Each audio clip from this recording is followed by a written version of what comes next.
Hey everybody, just going to take a quick break from the show to tell you a little bit about Shutterfly. If you're like us, you take a lot of pictures because you have a camera right in your hand all the time. How would you not take a lot of pictures? And we're taking all these pictures, more than we've ever taken in the history of the world. What are you going to do with them all? That's the thing. You used to get a solid picture, and then you'd look through them, and you could enjoy them. Now they're like back on your camera roll. You can't even find them. You don't want that. That's why the cool thing you need to do, and what I did, and I think it's pretty cool, is create a Shutterfly photo book. Oh. What I did, and you're going to enjoy this, Jimmy, because I haven't showed this to you yet, but took all of our pictures from being on tour this year. Oh. All live show pictures, us backstage, us on stage, doing all that stuff, and like some of the, just the venues and things, and made a little photo book out of that. Also, they have free 24-hour designer service as well. With their 24-hour designer service, a professional designer is going to lay out the book for you for free in just a day. Make something that means something with Shutterfly.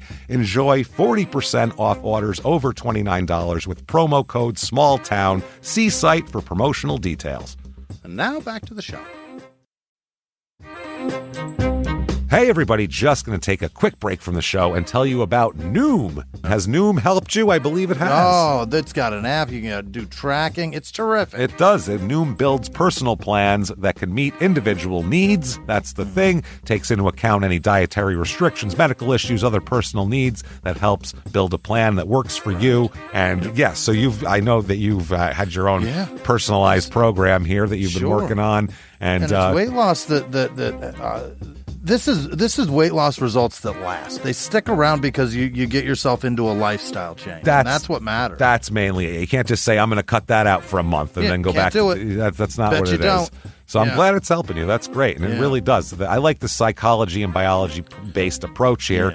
Noom Weight uses psychology. That's why they say losing weight starts with your brain, but it also takes into account your unique biological factors, Jimmy. All of your multitude flora and fauna that goes on inside of you there. Sure, Stay focused on what's important to you with Noom's psychology and biology-based approach.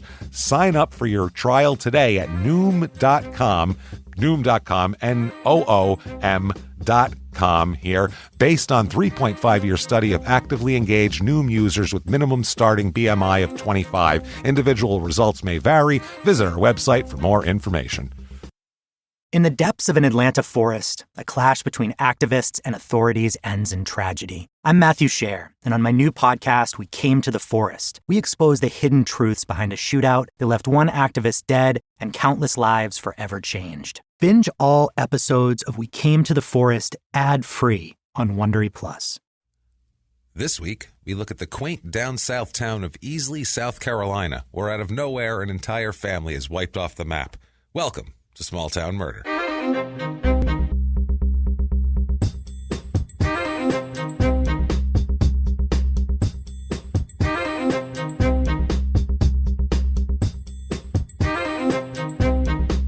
Hello, everybody, and welcome back to Small Town Murder. Yay! Yay, indeed, Jimmy. My name is James Pietragallo. I'm here with my co-host. I am Jimmy Whisman. Thank you, folks, so much for joining us. Back in the studio again. Yes. Feels good to be back here. It does. It's a lot warmer in Phoenix than it was. Holy shit, I'm sweating. Oh, my God. In Chicago, well, we're going to talk about the live shows that we had in Chicago at the end of the show. Yeah. We'll get to that because we want to have some fun and talk about that. I love it. We don't want to clog up the murder. We don't want to clog up the murder pipes with that right now. So we'll do all of that later on. But a couple of announcements here. Live shows upcoming.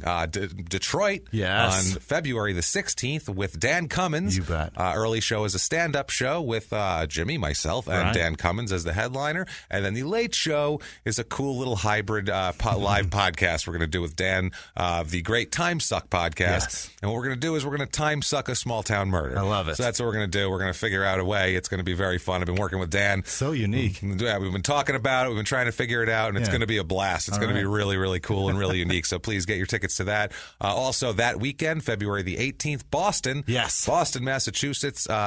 Crime and Sports is at 4 p.m. Right. There's a 7 p.m. Small Town Murder, but that is sold out. Yes. That is sold out a couple months in advance. Thank you, guys. That's amazing. So To be accommodating, we have added a 1 p.m. show. What? We've done what? Goddamn people are going to kill me that day because those are all going to be different shows, too. Right. The 1 and the 7 are going to be completely different shows. Right. So you can come for all 3 shows, and you will see 3 different cases. So it's going to kill me. Yeah, we're going to die that day. That's going to be bad. Plus, flying in from Detroit, that's going to be crazy. So cold. And then just added...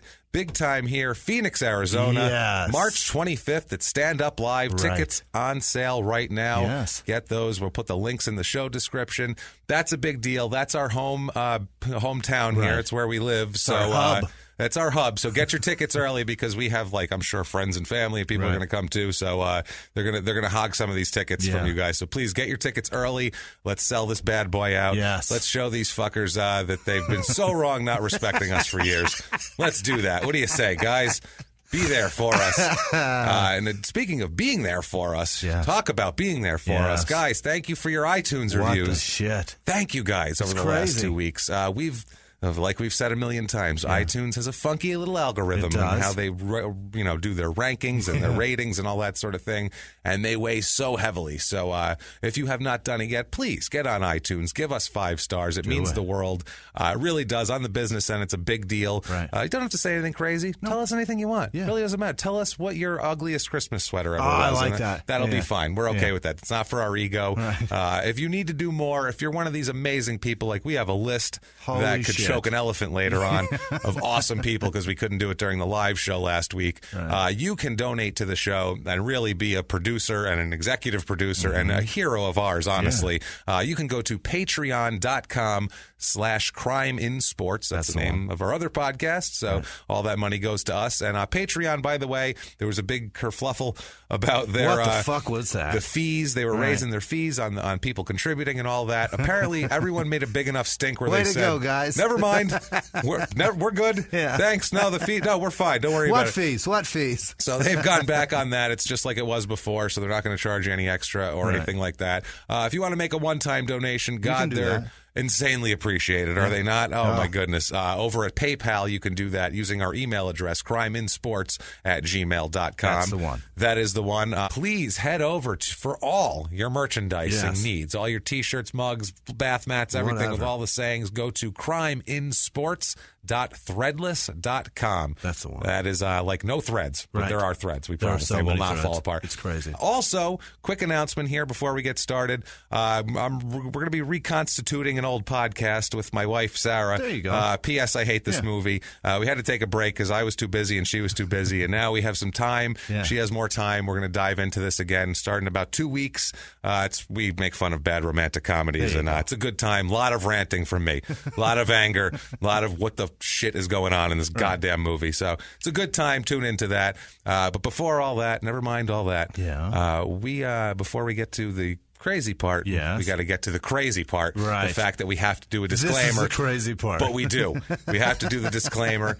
This is a comedy podcast. It is. And the jokes, we make jokes. Right. We're comedians. That's It's what fun. we do. Right. It absolutely is. All the research is real. The facts are real. Right. Everything's real like that. But we're going to make jokes. The expense of small towns, stupid police forces, just things like that. General issues we're going to make jokes about. But you know what? You know what we don't do? What's that? We do not make jokes at the expense of the victims. That's true. Or the victims' families. All we try right. to not do that because we're assholes, Right. but we are not scumbags. So that's the way it works. That said, I know what you're all saying right now. Yes. And that is shut up and give me murder. Right. And that's what we're going to do. Giving you murder right now. All right, let's go. Let's take a trip, Jimmy. All right. What do you say? You bags packed? Ready? Where were we? We were, Jesus. we were in Canton, That's Missouri right, last Canton, week Missouri. when we were in Fucking Chicago, Illinois. It's very confusing. Flooded hillbillies. We were floods and tractor accidents and just a goddamn disaster. Leaving socks behind. Oh, God, a disaster of redneckery that really was. Well, let's head even more into the fray. Okay. Last week, we were on the outskirts of the fire. We were out by the coals. Yeah. Let's dive right into the blue part right now. Okay. Let's get right in there. Easley, Easley, South Carolina. Okay. Let's do this. I'm Going not down sure, south. I'm not sure what to expect. Oh, it's you'll see. It's nothing crazy, but it's crazy at the They same were the time. racist ones, right? Oh, yeah. Well, they both were, but we've gone over them. Both Carolinas. Yeah, this is right. Okay. Super racist. South Carolina's kind of... This just shows how little I learned because I didn't absorb Never any mind of in that school. shit. This shit happened like 4 weeks ago. Never mind in school. I didn't absorb any of that talk. It's South Carolina is the devil's taint of racism right there. That's where it comes from. That's where the flag's from. That's shit. They had it up till like 2 years ago, and now there's people like, we could use that again. We should put that up again. It helped with the shade. I think it was good. Yeah, I was like, whoa, okay.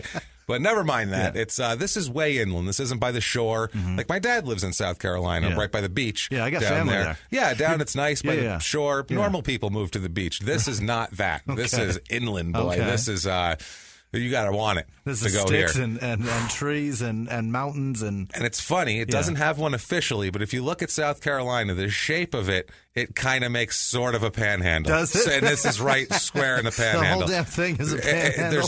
There's kind of the pan, the part by the shore and all that, and then it gets more narrow, all right, like a handle. Yeah, it's not an official handle. It's like a triangle, but you could hold it from there.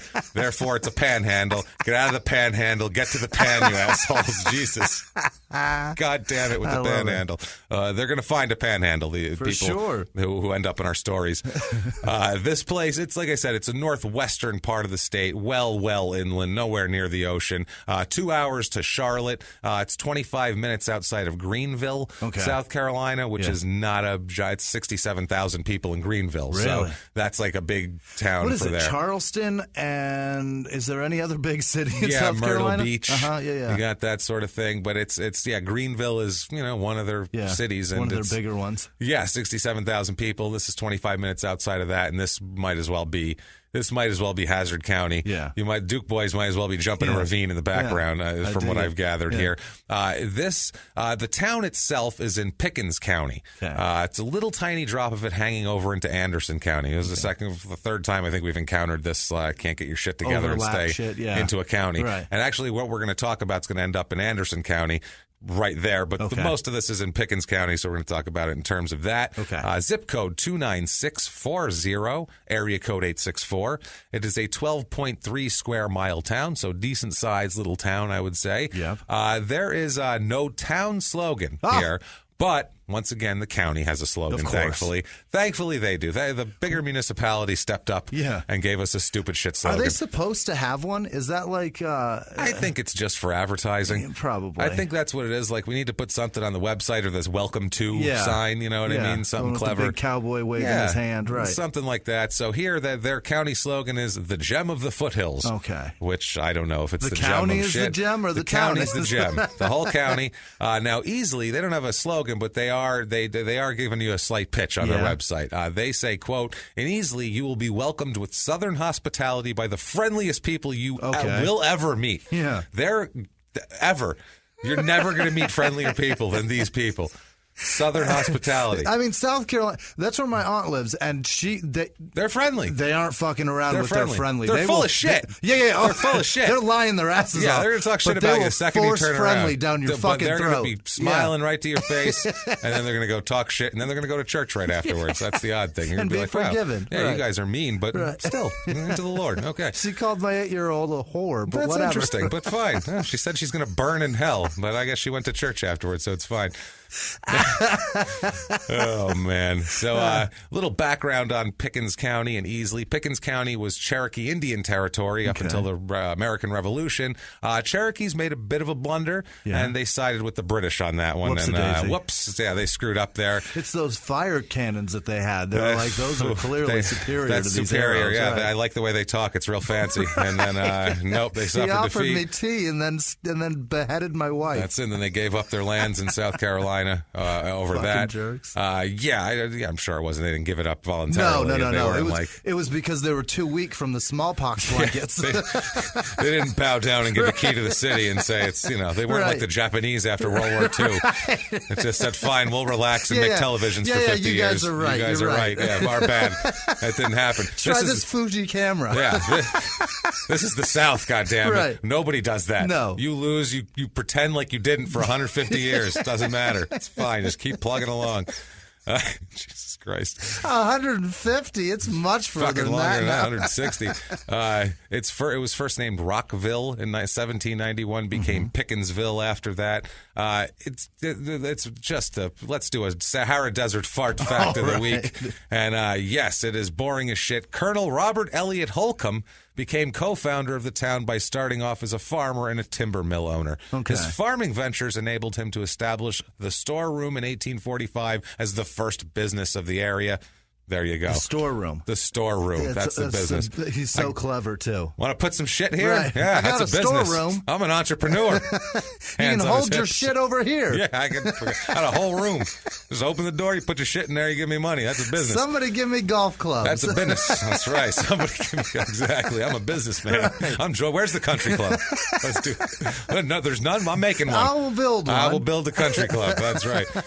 The town was named for William King Easley. He wasn't a king. He was a guy named William King Easley who was born in Pickens County in 1825. Right. This guy, this is their hero here. Well, not now probably, but when they named it, Easley and 4 other people from Greenville represented the area in the South Carolina Secession Convention to secede from the Union.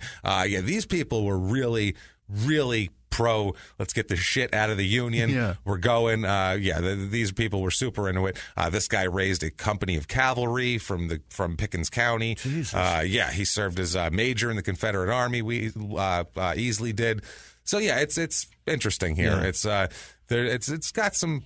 We'll put it this way. In 1860, the Pickens district, as it was at the time, had a population of about 19,000 people. Jesus. Problem is 22% of those were slaves. What the fuck? That's an issue. That's a shitload of slaves you got down there. They got to count those for the census to get more money from the government, too. I suppose so, to then secede from it, possibly, yeah. We had 19,000 people, but only what is that? 12,000 can vote. Yeah, Right. so not surprisingly, 22% slaves. It's a very agricultural area back then. A lot of agriculture, a lot of things like that, because I guess they were... 22%, my math's way off, but whatever. That's still a lot. It's right? a lot. It's a lot. It's thousands.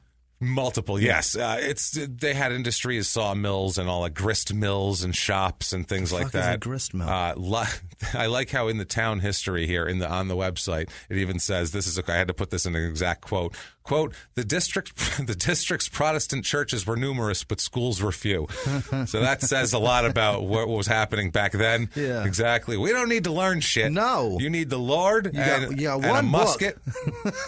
One book and a musket. And you tell that guy to farm more. Right. That was apparently what was going on down there. There wasn't a lot of combat right in this area during the Civil War, but it was apparently marauders would come down from the mountains. People who, deserters from the armies and shit would come down and raid the town and steal everything and run back into the hills and shit like that here. Big deal after the Civil War. The Easley fella there became a local attorney and got the railroad to come to town. Okay. He put $100,000 into it in an investment, got the railroad to come, and as we know, railroad or oil, and you're in fucking business, man. After that, shit is going down. $100,000 is all it cost to build a railroad back then. I think that was his part, and then there was the Atlanta and Charlotte Airline Railway Company, which I think also probably put in. Who knows who else invested this? Because it was pretty privatized back then here. Now Holcomb, the guy who Holcomb became the first mayor of the town, the guy who was the storefront, the storeroom owner here. Right. First agent of the train depot too. Oh, so he built the train depot himself. Wow. And then he sat in it and said, "Who wants to ride the train? I'm in charge." He put an engineer hat on. He was like, "Here I am." He had a metal fucking pin with his name on it and everything. Everybody whispered about him. Yeah. They're like, he lost his fucking mind. That guy's a lunatic. I think the war messed with his head. I think it's the war. Right, it's the war. Right. He heard a lot of gunshots. He's seen bad things. So 1873, now they charter Easley as the town. Yeah. They get a post office in 1875, and now it's a thriving textile town. Yeah. A railroad, they can take shit out of there. Things became much different. 1953, company, the Easley Textile Company, which later was known as Swirl Inc. Yeah. They made the popular, as it said on the website, I don't know how true this is, swirl wrap dress back then. I don't know what that is. If there's 85-year-old lady who was into women's fashion 60 years ago. Maybe they can fill us in on that. Anybody? You ask your moms out there, your grandma. I don't know. In 1956, a guy, guy started a yarn production company there in Easley. Production. We're making yarn. Yeah. That's wow. We're making yarn for y'all to make shit. That fascinates me when people do businesses that are not interesting at all. Right. Like this is like fun. This is great. Like people would look at this and go, "Man, that's a cool thing to do." Right. No one goes, "Man, I wonder, how do you get to make yarn?" That's never been said. No one's ever said that. No one's ever said, I just really want to make yarn. And is yarn made of cotton? Is that what I think it is? Yeah, or it's the South, so I would assume. But they've got blends, too. So now I'm sure. Now they're making synthetic shit. Forget about it. The yarn industry, Jimmy. It's technology. So deep now. AI has taken over the yarn industry. That's the problem. All the big yarn, all the good yarn union jobs are gone. Union yarn is just out now, and you got to... Fuck, man, it's rough. What a terrible life. It's tough, man. It's tough. If you want to make yarn, it's tough. Think about the people that absorb the things that are made. You know what I mean? Yeah. Like, people that absorb beer, they're fucking fun people. Yeah. People that absorb podcasts, generally pretty fucking cool people. Yeah. People that absorb yarn, fucking drab. They're boring. So We have a lot of knitters that listen to us, actually. People like to knit. They're making, like, cross-stitch, as I've learned. And they're making shit with, like, cursing in it. Like, they're cool people, This is for, like, old ladies to make sweaters. Right. Yeah. Your cat a fucking sweater. That just fascinates me that somebody would go, I'm going to buy equipment to make yarn. Right. I'm going to do this. No, I'm going to put it together. Like anything, like whenever you hear someone does like industrial smoothing, you're like, how did you decide that's what you wanted to do? Why is that what you're into? You weren't fantasizing at that at night, like laying in bed with your wife and you wake her up at 1 a.m. You're like, I have to do it. You don't understand. I have to smooth shit. It's my dream. It's my dream. And she's like, well, if you have to, you have to. I can't sleep unless that shit is smooth. That's not what happens here. People of this town, population 20,765. Yeah. It is up 36.7% since 1990. My Christ. Like all of these southern and western towns, you could say that for Phoenix as much as you could say that for Raleigh, Durham, as much as you could say that for any of these, any place where it's warm. Right. And about 1990, everybody decided that they were allowed to move and get the fuck out of New York and get out of New Jersey and get out of all these terrible places. Fucking Connecticut. Pennsylvania. Anywhere where it snows constantly and it's black snow. It's not fucking terrible. white. It's gross. Right. Yeah, that's when my mother moved out in 91. They went out west. So that's the thing. And they make these quaint little towns in the South and out here, and I don't like the quaint little towns in the South. I'm creeped out by them. I'm going to be real fucking honest with everyone out there now. There's some nice, it's beautiful, and there's some nice places. We talked about the pig picking, so that's my experience down there. But like, I find it really strange when there's a quaint little town with like a little town center that's like a, like a bustling little town center, and everybody's like, it's so cute, it's so cute, and it's like they sold people right fucking there for a long time, like in that same exact spot in the middle of town. That's not quaint. They auctioned off a human being right there. Right there, where that is what is that? An artisan pudding shop now? What is that? Yeah, they sold people there. Fucking people. Where you just bought your fucking gelato. Yeah, it's just weird. Somebody bought a Jamal. And what we the just fuck? all pretend like it's so strange to me. Like it's just weird. I don't know. In Germany, like they take the Holocaust and that's a fucking museum and it's like a thing and they wall it off and you don't just hang out around there. And go, this is quaint, ain't it? I'm gonna have some more pudding. No, it's just here. We're just like, shit happens. Moving on. Very weird. Sorry, it's just a weird sidetrack on that. They just like to pretend it didn't happen. Yeah, it's but fine. Then they fly that flag that fucking represented it. And you know what? I won't argue with you. Don't tweet me. I don't give a fuck. We don't care. That's the thing. We don't give a shit. We're not ripping on the South in general. This is just very specific thing. Right. And we just don't stop care. pretending like it didn't happen. It happened. It fucking happened. Look at the Japanese. That's how you take a loss right there. That's you lay on a sword loss. and fucking bleed out. That's right. That's exactly right. Someone loses a Super Bowl. Watch the interview afterwards. They don't go, that shit didn't happen. You know who does that? Bad guys in wrestling. That's who did it. They go, what do you mean I lost? I didn't lose. It made up shit. That's what they do. No, but it's on camera. We saw you at the pay-per-view. You lost. I didn't lose. No, it didn't happen. Okay. No, still, everything's fine. Median age in this town, 40.7, which is about 3 years older than the national average on that. Yeah. More female than male here, almost 54% female, which is pretty high, a little bit out of whack. Yeah. Just an odd little anomaly, not exactly sure why here. Married population's a little higher, about 3% higher than the normal. It's all pretty much in range, except for the never married is a lot less. Okay. All the towns that we find that have higher church attendance have a higher marriage rate, I've noticed, which actually makes sense because the whole community is encouraging this activity. So, obviously there's going to be more of that. If everyone was cannibals, I guess there'd be more percentage of people that would be cannibals coming up from the new generation, I would understand. Especially if the church encouraged it. And the church was like, you should eat people. All right, I guess. Try them. They're salty. Every fucking...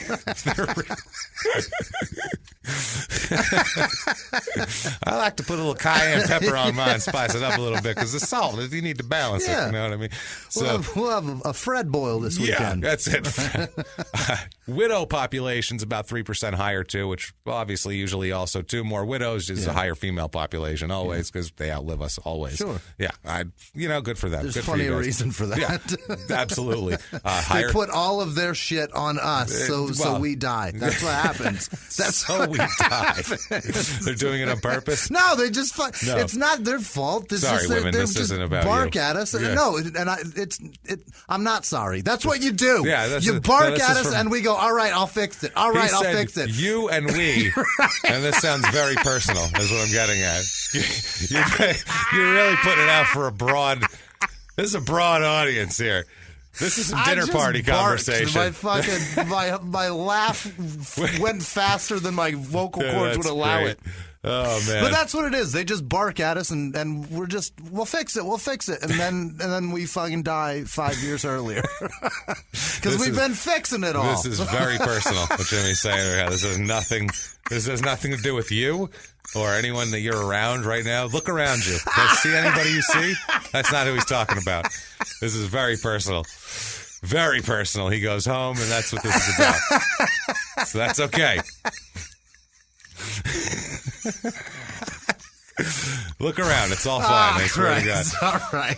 Race of this town. 78.46% white. Yeah. So pretty white. 12.51% black. Yep. So they've lost some black people since 1860 when they were, free to leave after 22%? Yeah. Once they were free to leave, they lost about 10% are like, fuck this place. 0.54% Asian. So they'll we'll take a couple of restaurants, but none of y'all. That's about it now. That's enough with your chanky wanky language or whatever you guys are saying. Yeah, that's enough of that. Goddamn, I see you snaking. 1941 taught us something. Yeah, that's right, man. 5.5. 1741 didn't teach us shit. Yeah, or 18. I don't know. 1861 didn't teach us nothing. Goddamn. There it is. There you go. Bang. So. Hispanic 5.55%, which is about a third of the normal there. So it's a southern town. It's pretty. There's white people. There's black people. 66% religious. That's a high number. That's a high number. That is 50% is average. Well, if you remember, the Baptist church was Lutheran. Well, I don't remember. The Baptist, the Evangelists. Right. There's a lot down here. It's a whole deal here. 1.58% Catholic, 0.51% LDS. Right. 0.0% Jewish, 0.0% Muslim. Obviously, we're in South Carolina. In a small town.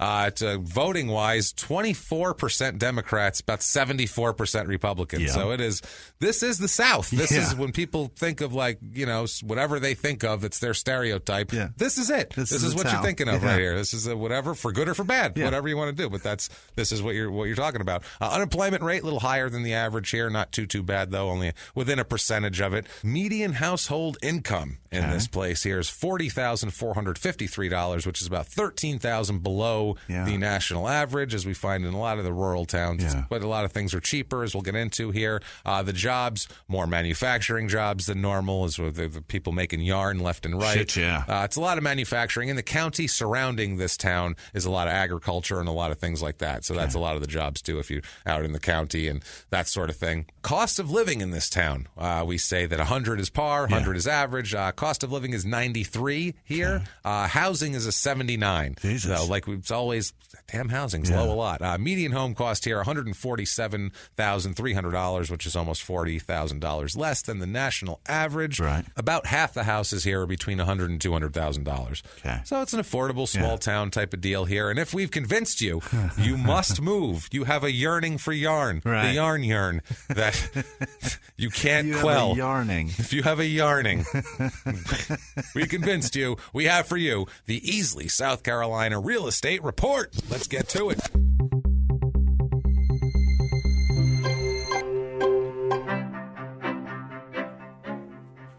First of all, we have a 2-bedroom apartment that on the average here goes for about $725. That's not bad. Not bad. It's about $300 less than the national average. I found a 3-bedroom, 2-bath, 1,400 square foot little house. Yeah. It's a quaint little house. Yeah. Looks like a big screened-in porch to sip lemonade on outside Okay. and whatever that's, I assume, down there. Just sip lemonade and Judge Blacks, whatever you do down there. I don't know. Screened on in, the safe porch. from the mosquitoes. That's what you do. It's $147,500. We have a 3-bedroom, 2-bath, 1,900 square foot house. This is brand new house, new construction, $216,990. That's great. That's not too shabby. It's a big house. It's a decent looking house.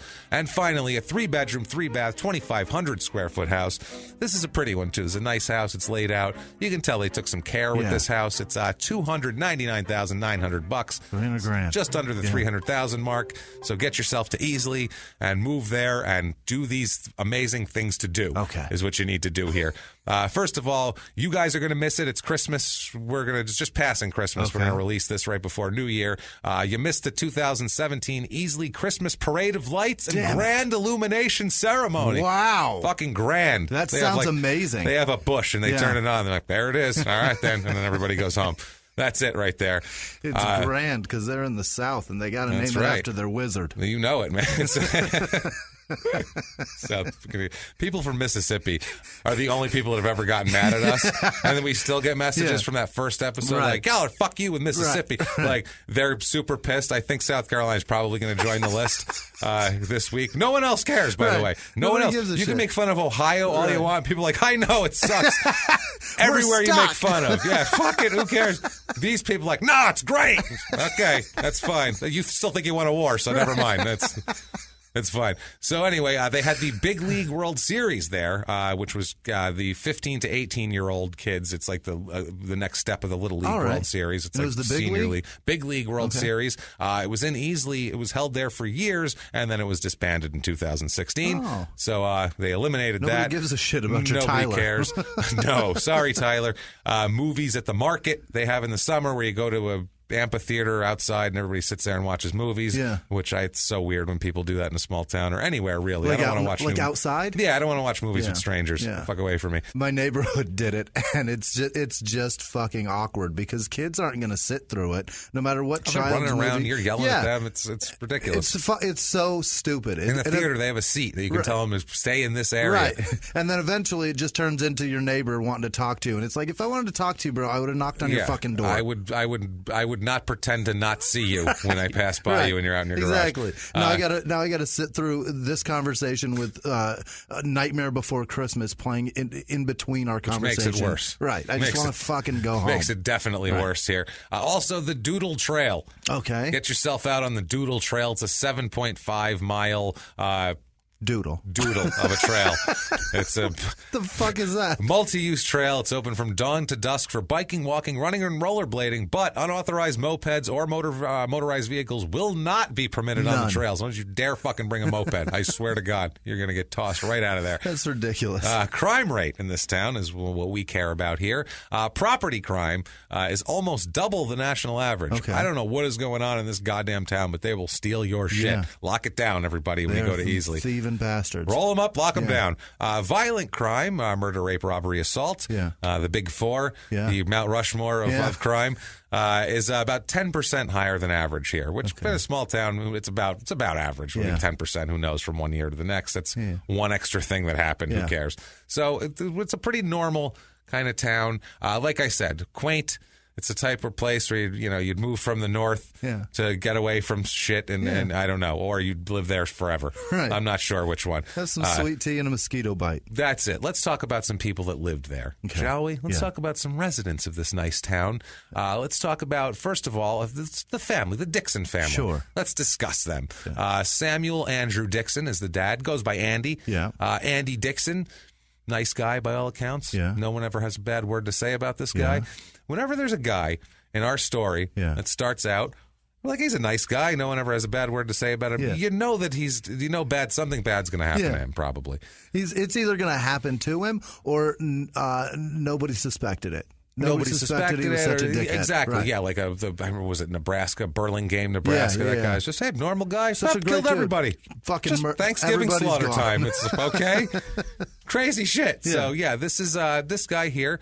We don't know which yet. I'm not going to say Right. what old Andy does here. Flip your coin and take your bets now. Is he gonna kill everyone or be killed? Let's Kill see. or be killed. Kill or be killed. That's kind of the point of the show too. It's like Take a guess. Who's gonna die? Let me introduce you to a couple people. Let's see if they're alive at the end of this. We'll see. Maybe either by the hand of the state or by some sort of psychopath. Either one. Not everybody's going to make it out of our stories. Somebody's lowering the boom. We're leaving some people behind. Yes. When we start out on a trail, Right. some people are going to get left behind. We can't go back for them. We're sorry. We got time to get. No. So Andy Dixon's 46 years old here at this point in 2008. It was when our story is going to take place and revolve around. He was employed. He works for for Vulcan Materials, which is he does like blue collar shit. He does something with electrical. He's some sort of electrician, because his son looks up to him and he wants to be involved in this too. So Got it. some sort of electrician, something good and steady, and hopefully he has some benefits, that sort of thing. He's doing a family normal job here. He's actively involved with the Wren Youth Association. Wren is the name of one of the high schools around there, so that's kind of what they name shit.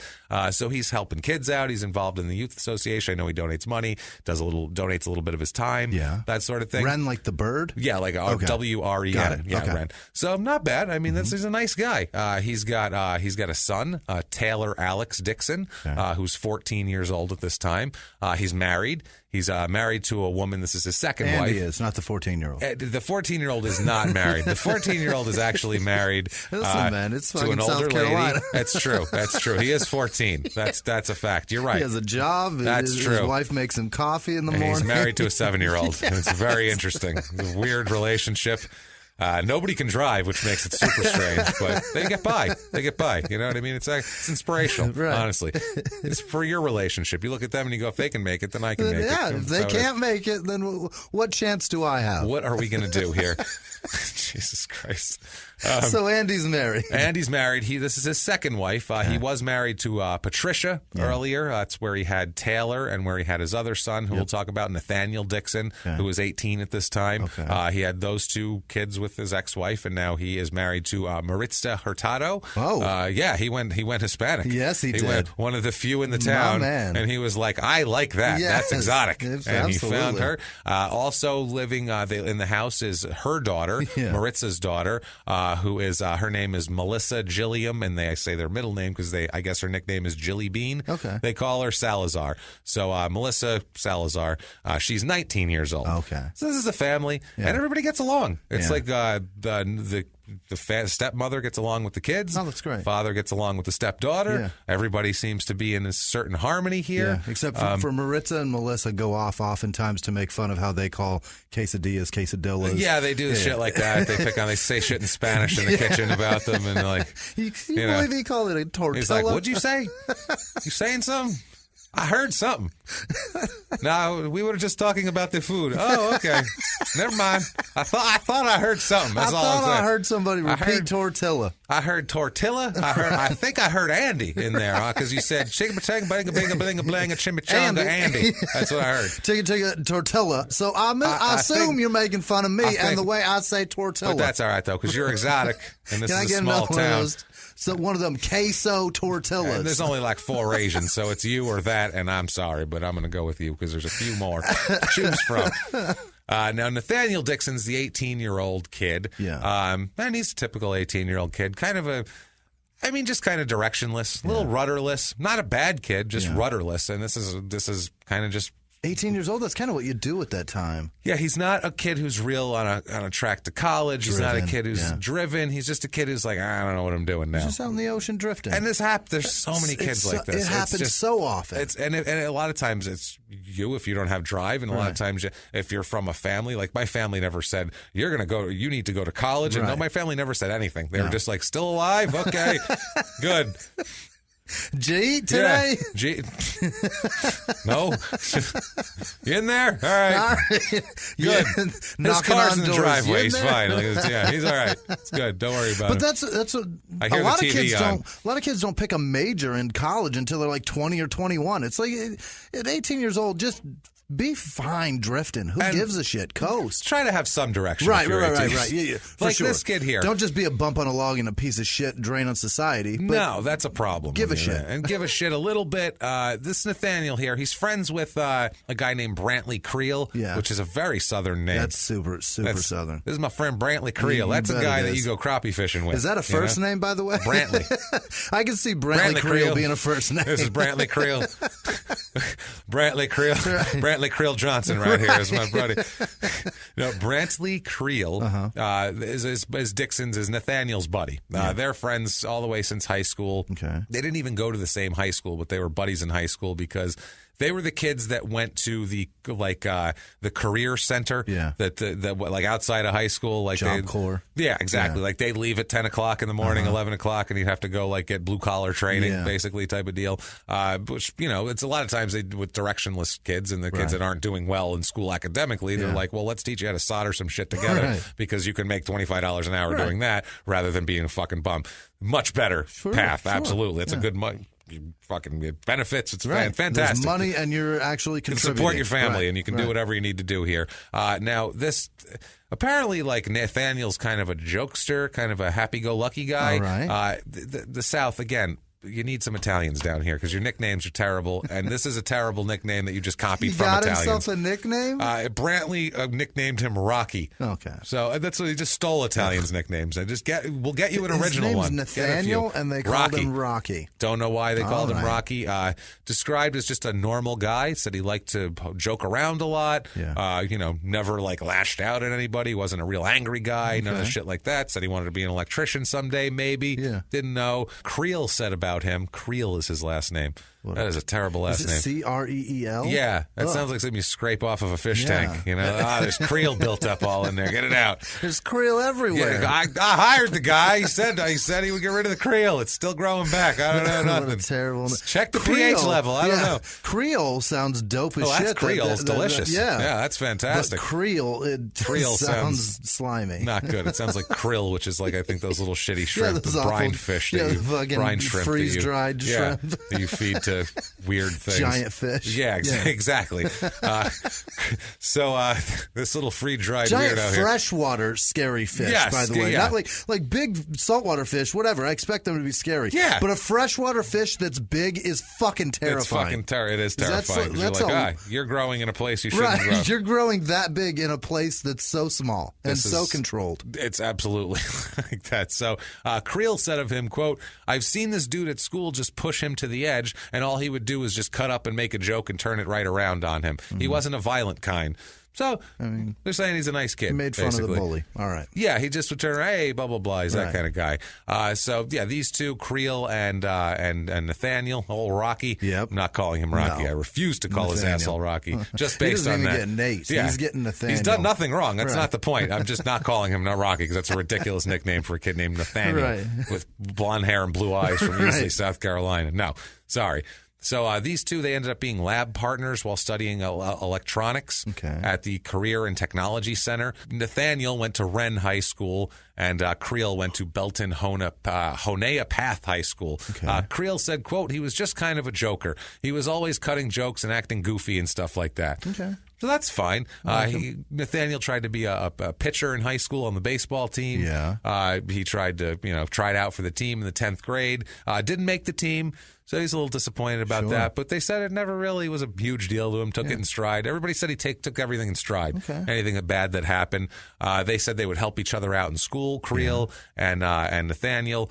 Creel said, quote, without him, I would fail. Without me, he would fail. Oh, that's cute. They kept their shit together. Yeah. That's good, keeping themselves accountable for things. Balancing as you do your project. Each other out. Yeah. That's good. That's you need sometimes in school, especially if you're two people who don't have any direction. Right. Maybe if you get together, you can get an idea of a direction. Sure. We're going that way somewhere. West. Just westward. I don't know. We can wander a little northwest or southwest, but we're going west. Seems warmer out there. Yeah, I like that idea. And then they just keep walking. That's it, man. He said, Creel said, quote, he was my best friend up there at the Career Center.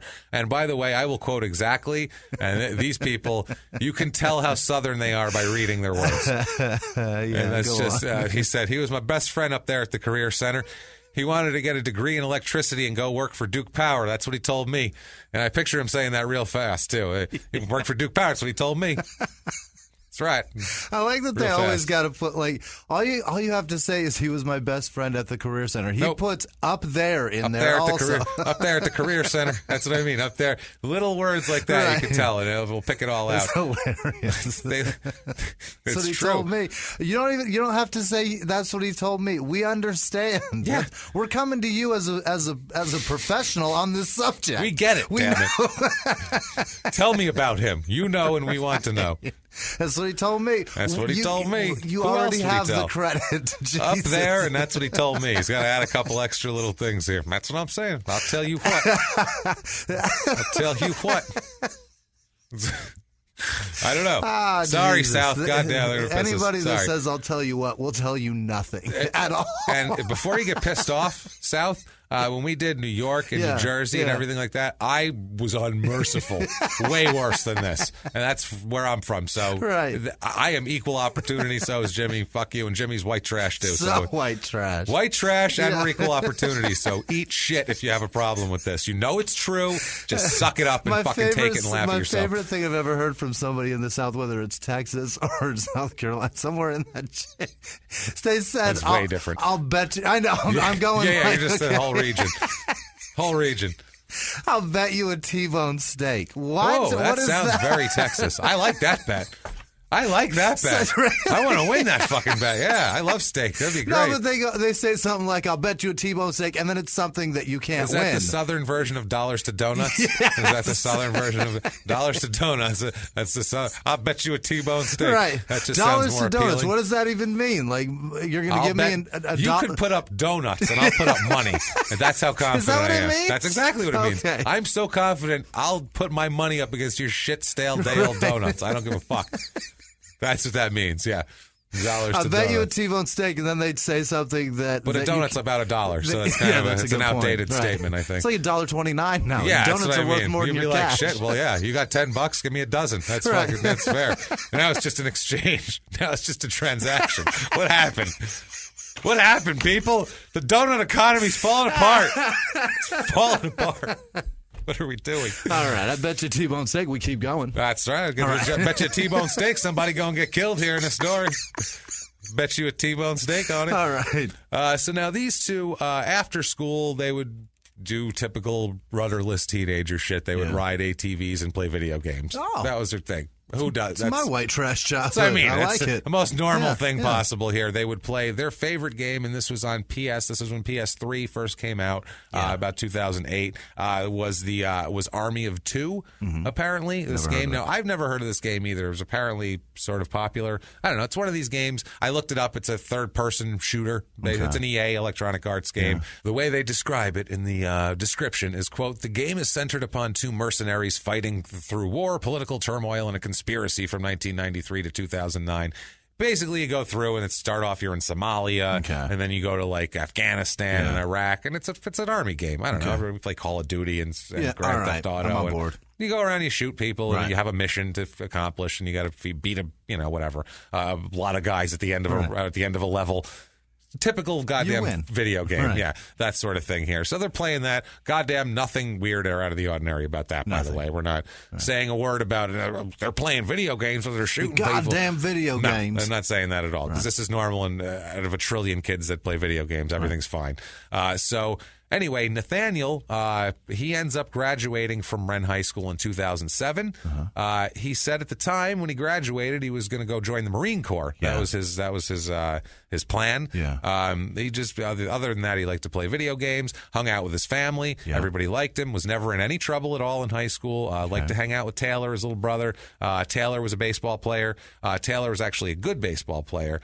Played on the 8th grade team. Interesting. Yeah, he was a very good player. Played on the 8th grade team. Was a pitcher also. Now, Creel said that Dixon wanted to join the Marine Corps, but Creel said he backed out at the last minute. I can relate. Yeah, that's what he told Creel. In reality, he actually scored too low on the testing, but he lied to his family and friends. Ouch. I'm not a coward. I'm an idiot. I swear. Yeah. I swear I'm dumb. And that's crazy. Either way, that's not. You're not a coward if you don't want to. Marines are hard. That's you can hard. score out of that? Really? Apparently, you can be know. dumb enough. Maybe I don't even know. I was going to say maybe psychological test, but what is it? A psychological test? You don't want to kill enough, right? You're to this. I don't know about him. I don't know how committed to the Marines you are, boy. I feel like you wouldn't slit a throat right now in front of me. Would you drink the blood, boy? Would you drink it now? Would you bathe in it? Sorry, Marines. No offense to Marines. They want you guys to fucking kill people. I'll be honest with you. What they do. If I have a choice between you or a guy that's going to bathe in the blood, I want that guy that's fighting his for job. me. Fuck yes. If he was sitting here, the show would suck. Yeah. He'd be like, right, exactly. It wouldn't be funny at all. Get out there and Guarantee scrub your armpits with that blood. Get out of here. He does that. I'll do this, and that's our roles. And I'll do this, and hopefully he'll listen to this and be entertained while he kills people. Laugh while he's parading a head around good a for camp. You. Yeah, I'm in. We need that. That's fine. That's all good. I'm not talking shit at all. Trust me. Go get him, you mercenary. That's right. So he backs it, but he doesn't score high enough. That's crazy. So I don't understand what that is. There's got to be some sort of examination, and I don't know. Maybe he threw it. Maybe he threw the test. I could see that. Who knows? I mean, maybe he was like, I want to join the Marines. Right. Oh, they wouldn't take me. Right. Darn. Damn it. Maybe he was just, who knows. They asked my name and I wrote CAT.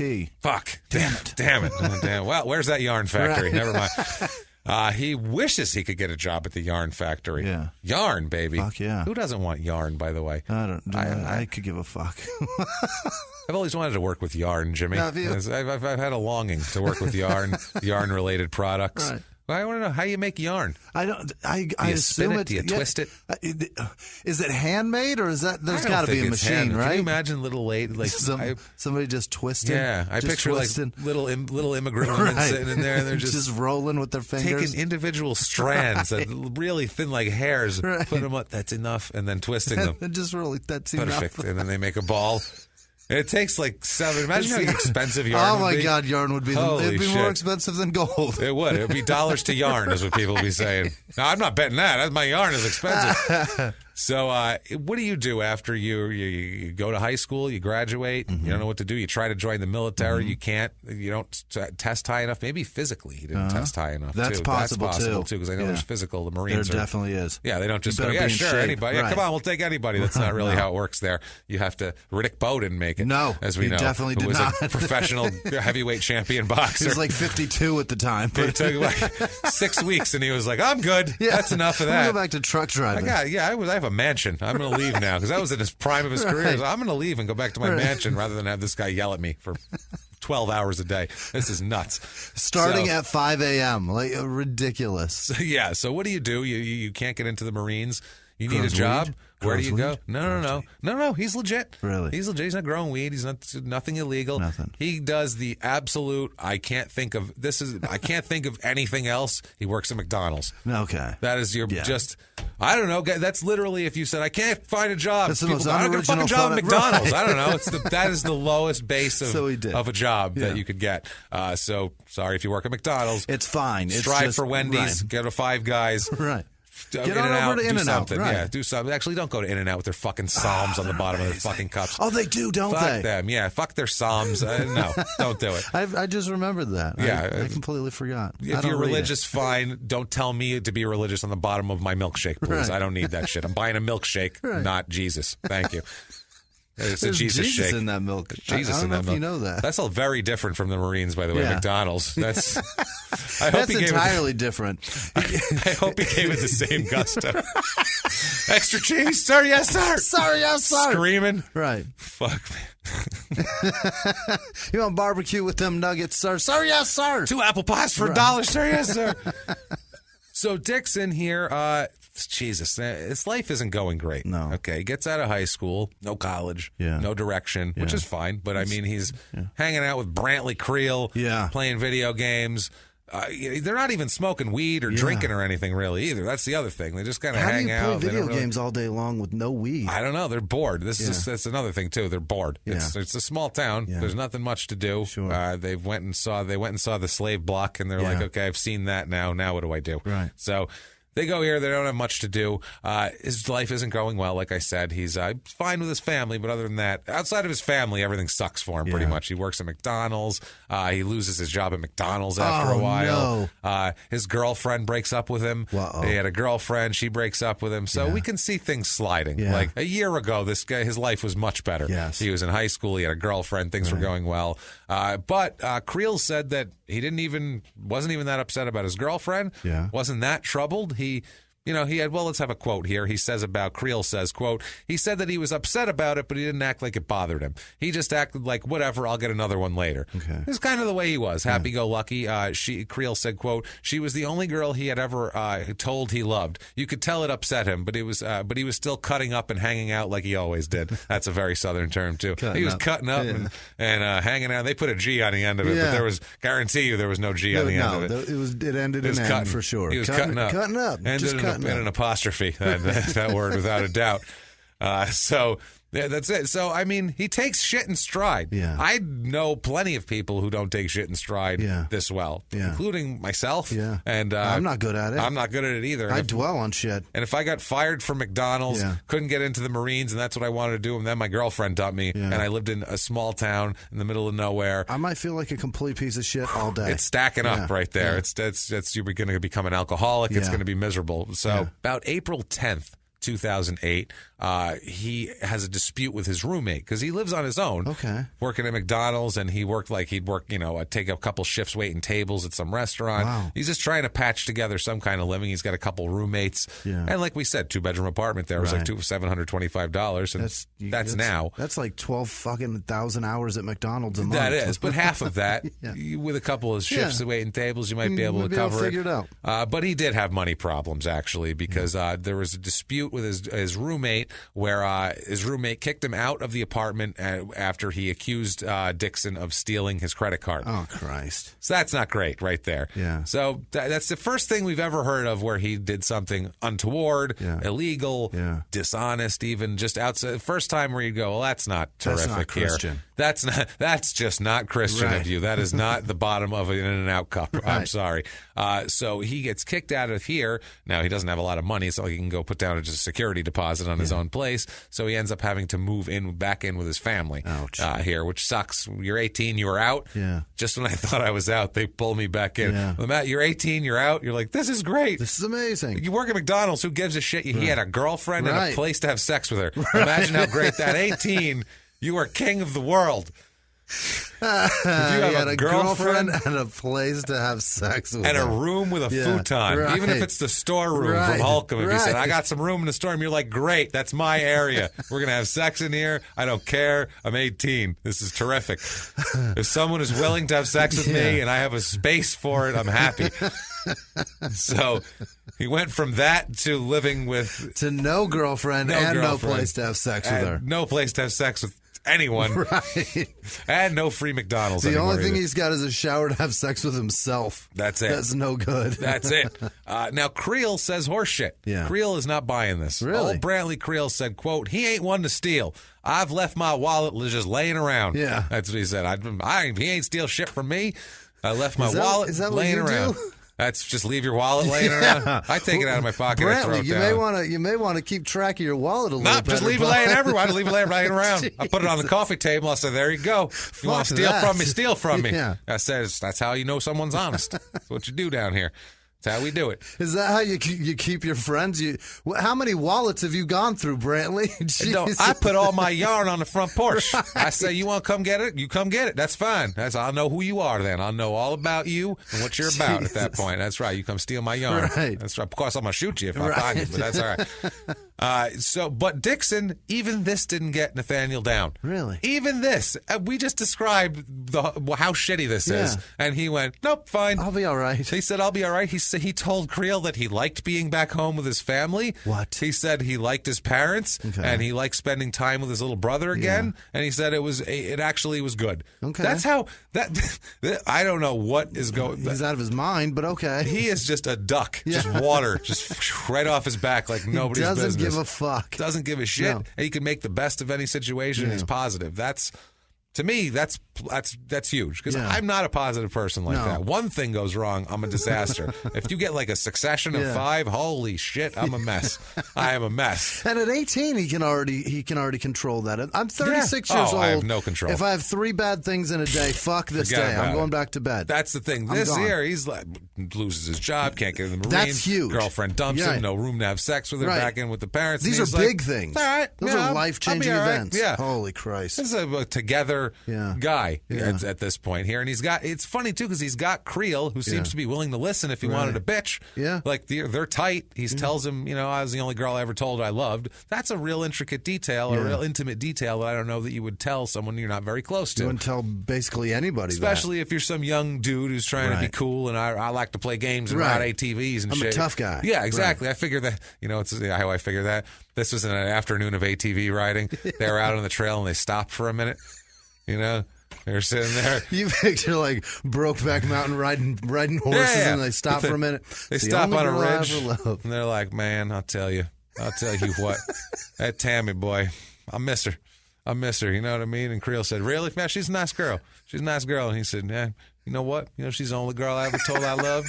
He's like, "Really?" And he says, "That's right." And he said, "Boy, I tell you what. And then that's it. The conversation's over because they can't go beyond that. Right. They're 2 Southern guys. That's so far already. They're out on a limb. So, I mean, they went way out there. They literally had to put their helmets back on and be like, "Oh, no, let's get out of here. Shake it off. Yeah, let's make smoke." That is this close to a dick in their mouth to these type of guys. They're like, "Oh, man, I just told him how I felt. I can't be doing that." I told him about emotion and shit. Oh, shit. So... Anyway, so Creel says, quote, he said his dad made him get back into Tri-County Tech to stay there. He went and signed up that week. Tri-County Tech is Tri-County Technical School. It's for electricians. You go there to learn how to be an electrician. All right. So his dad said, you want to move back home, you got to go to school to be an electrician. Yeah.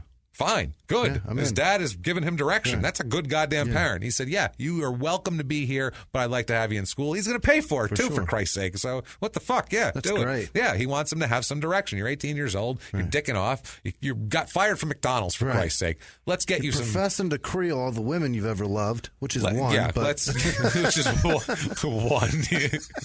All the women. The list was very short. Yeah, all the women. Tammy. Right.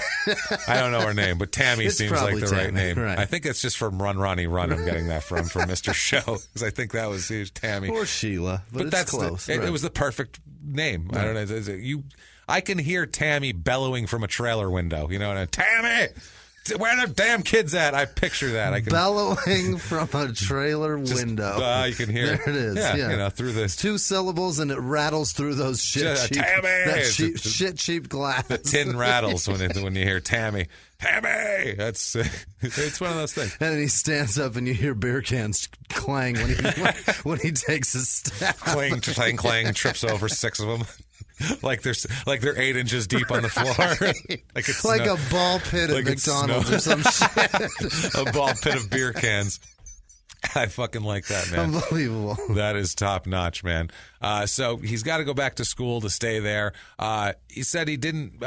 Creel said he didn't talk much about his stepmother, stepsister, except that they were fine. Yeah. Whatever. Didn't know him that well, but it was like, whatever. It's a language barrier. He said he admired his dad's skills as an electrician. Okay. Very much. He looked up to his dad. Yeah. Actually, looked up to him. He actually talks about him later on in social media, even about what a great guy he is. Really? And how he's like a hero to him and all this type of shit here. And Creel also had nothing but good things to say about his brother, Taylor. Spent tons of time with Taylor. Yeah. They hung out. He wanted to work for Duke Power, like we said. Had one little problem recently, though. Okay. He moves in, and within the first 2 weeks he's at home. This is he moves in April 10th-ish, 2008. He is accused of, and I'm sure he did, stole $600 in change from his father. His father had one of those big change. Like a 5-gallon water jug. Yeah, one of those big water things. $600 a couple of coffee cans full of quarters. Holy shit. Still $600 in change. That's probably, 4 years worth of change that this guy's been chucking into this fucking thing. That's got to be 20 a lot of years. change. Yeah, it's a lot. But he steals $600 in change. So that's... You're going to notice that missing. You notice that missing. That's a lot. Hey, that's huge, too. Yeah. It's like, where's that giant 5-gallon water thing I had sitting here that was just full of change? Overflowing in all silver change. I don't put pennies in there. Oh, by the way, where's my hand cart, too? Because you need that to move $600 in change. So whoever you find a hand cart and an empty 5-gallon drum, I'll tell you who did it. That's put it right on there. So so he steals $600 from him. Now, Dixon and Creel, he's been at home. Dixon's lived at home about 2 weeks. We're in the week of like April 23rd, 24th, around there. Dixon's been hanging out with Creel every night. Okay. Just playing video games, doing shit. One night, the 25th of April, they go out to a private firing range and practice shooting. They do 30-30s and 22 rifles. Creel said they had a good time. They had a friendly competition in trying to shoot targets. He said it was nothing out of the ordinary. He said, quote, that was about the only time he's ever went shooting with me, but he enjoyed it. So he said, it wasn't normally his thing. They normally rode ATVs, but play video games, but they wanted to go shooting. What the shit? Everybody had a good time. They made plans to get together the next morning. They're supposed to ride ATVs. Creel lives in Belton, which is about 20 miles out from here. And he has there's a lot of woods and trails and shit behind his house. That's where they ride ATVs. That's where they have their thought ridges, where they can talk about the women they loved. And up on Thought Ridge. Up on Thought Ridge, relationships past, and the sting of heartbreak on an 18-year-old young man in the South. You know how it is. So they're up there. They're strapping a flat top 6-string to his back. You know how it is. On the back of a quad, right up there, and just write a song on Thought Ridge. Let me ask you something, Nathaniel. You about to sing to me? Let me ask you something, Creel. You ever kissed a man? You tell me first. You tell me if you're singing to me first, and I'll tell you about what I'm into, all right? Because we might be able to... We might be crossing paths is what I'm talking about here. If you sing... Your man-kissing path might cross my man-singing path. If you sing, I might want to kiss you. That's all I'm saying now. I find it very attractive in a young man, and I ain't going to lie to you. I'll tell you what. So April 26th, 2008, this is the next morning. They're supposed to go shooting. Apparently that night, between Nathaniel leaving Creel after they went shooting, and in the morning time, he came home late. I don't know if they went shooting, and I assume they went shooting, then they went home, played some video games. Let's shoot some more on the video game, and then he ends up coming home late. Now, he's 18 years old, but he comes in at 2 o'clock in the morning. He comes in at 2 a.m., and his dad is upset, saying he came home too late. So I'll say this about his dad. His dad is trying to keep him in some sort of structure. You have no job. You're coming in at 2 in the morning. You're doing all this. You need to register for school, come in earlier, start. He's trying to get him on a straight and narrow path here, which I give him credit for. As a dad, it's very easy for a lot of times when these kids are 18 years old to just be like, whatever, fuck him. He's not my fucking problem anymore. I'm worried about the 14-year-old now. Let's make sure he doesn't turn into this. So he gets mad at him. And it was a Saturday night, too. That's the other thing. So, I mean, it wasn't like it was, a Tuesday night or something. But still, his dad got mad at him. Dixon said that he had a fitful night of sleep. Didn't sleep very much. Is that what that means? A tough, just not getting a sound rhythm going. Not getting any REM action going here. He should get himself a Lisa mattress. He really should. You know what? He actually should get himself a Lisa mattress because those things are goddamn comfortable as shit. I'm still loving my Lisa mattress, by the way. That is a free one for you guys. Freebies for you, Lisa. That's how good their mattresses are that we'll throw a freebie in there in the middle of a murder story. So after he has what he says a fitful night of sleep, Nathaniel goes to his brother Taylor's closet to look for some clothes. I guess they are about the same size, so they would exchange clothes. I could see that happening. Like, I wore your shirt, I got your sweatshirt, and you got my jeans or whatever the fuck. So he goes in there looking for some clothes of him, and he's supposed to go, but he's supposed to be riding at 7 a.m., but this is past 7 a.m., okay? This is why, 9:17 a.m. here. He's supposed to go be there at 7. 9:17 a.m., he calls Creel. Okay. And he says, hey, you still want to go riding? Whatever. I got some shit to talk Realize about. I'm about 2.5 hours late. Yeah, I'm about 2.5 hours late, but I got my banjo on my back and I'm ready to spill my soul. Let's do this. Creel said, quote, I told him, yeah, come on down. And he said he'd be there in 45 minutes. So that was it. So, come on over. Let's go. No problem. Yeah, sure. I'm sitting here. What the fuck else am I going to do? Okay.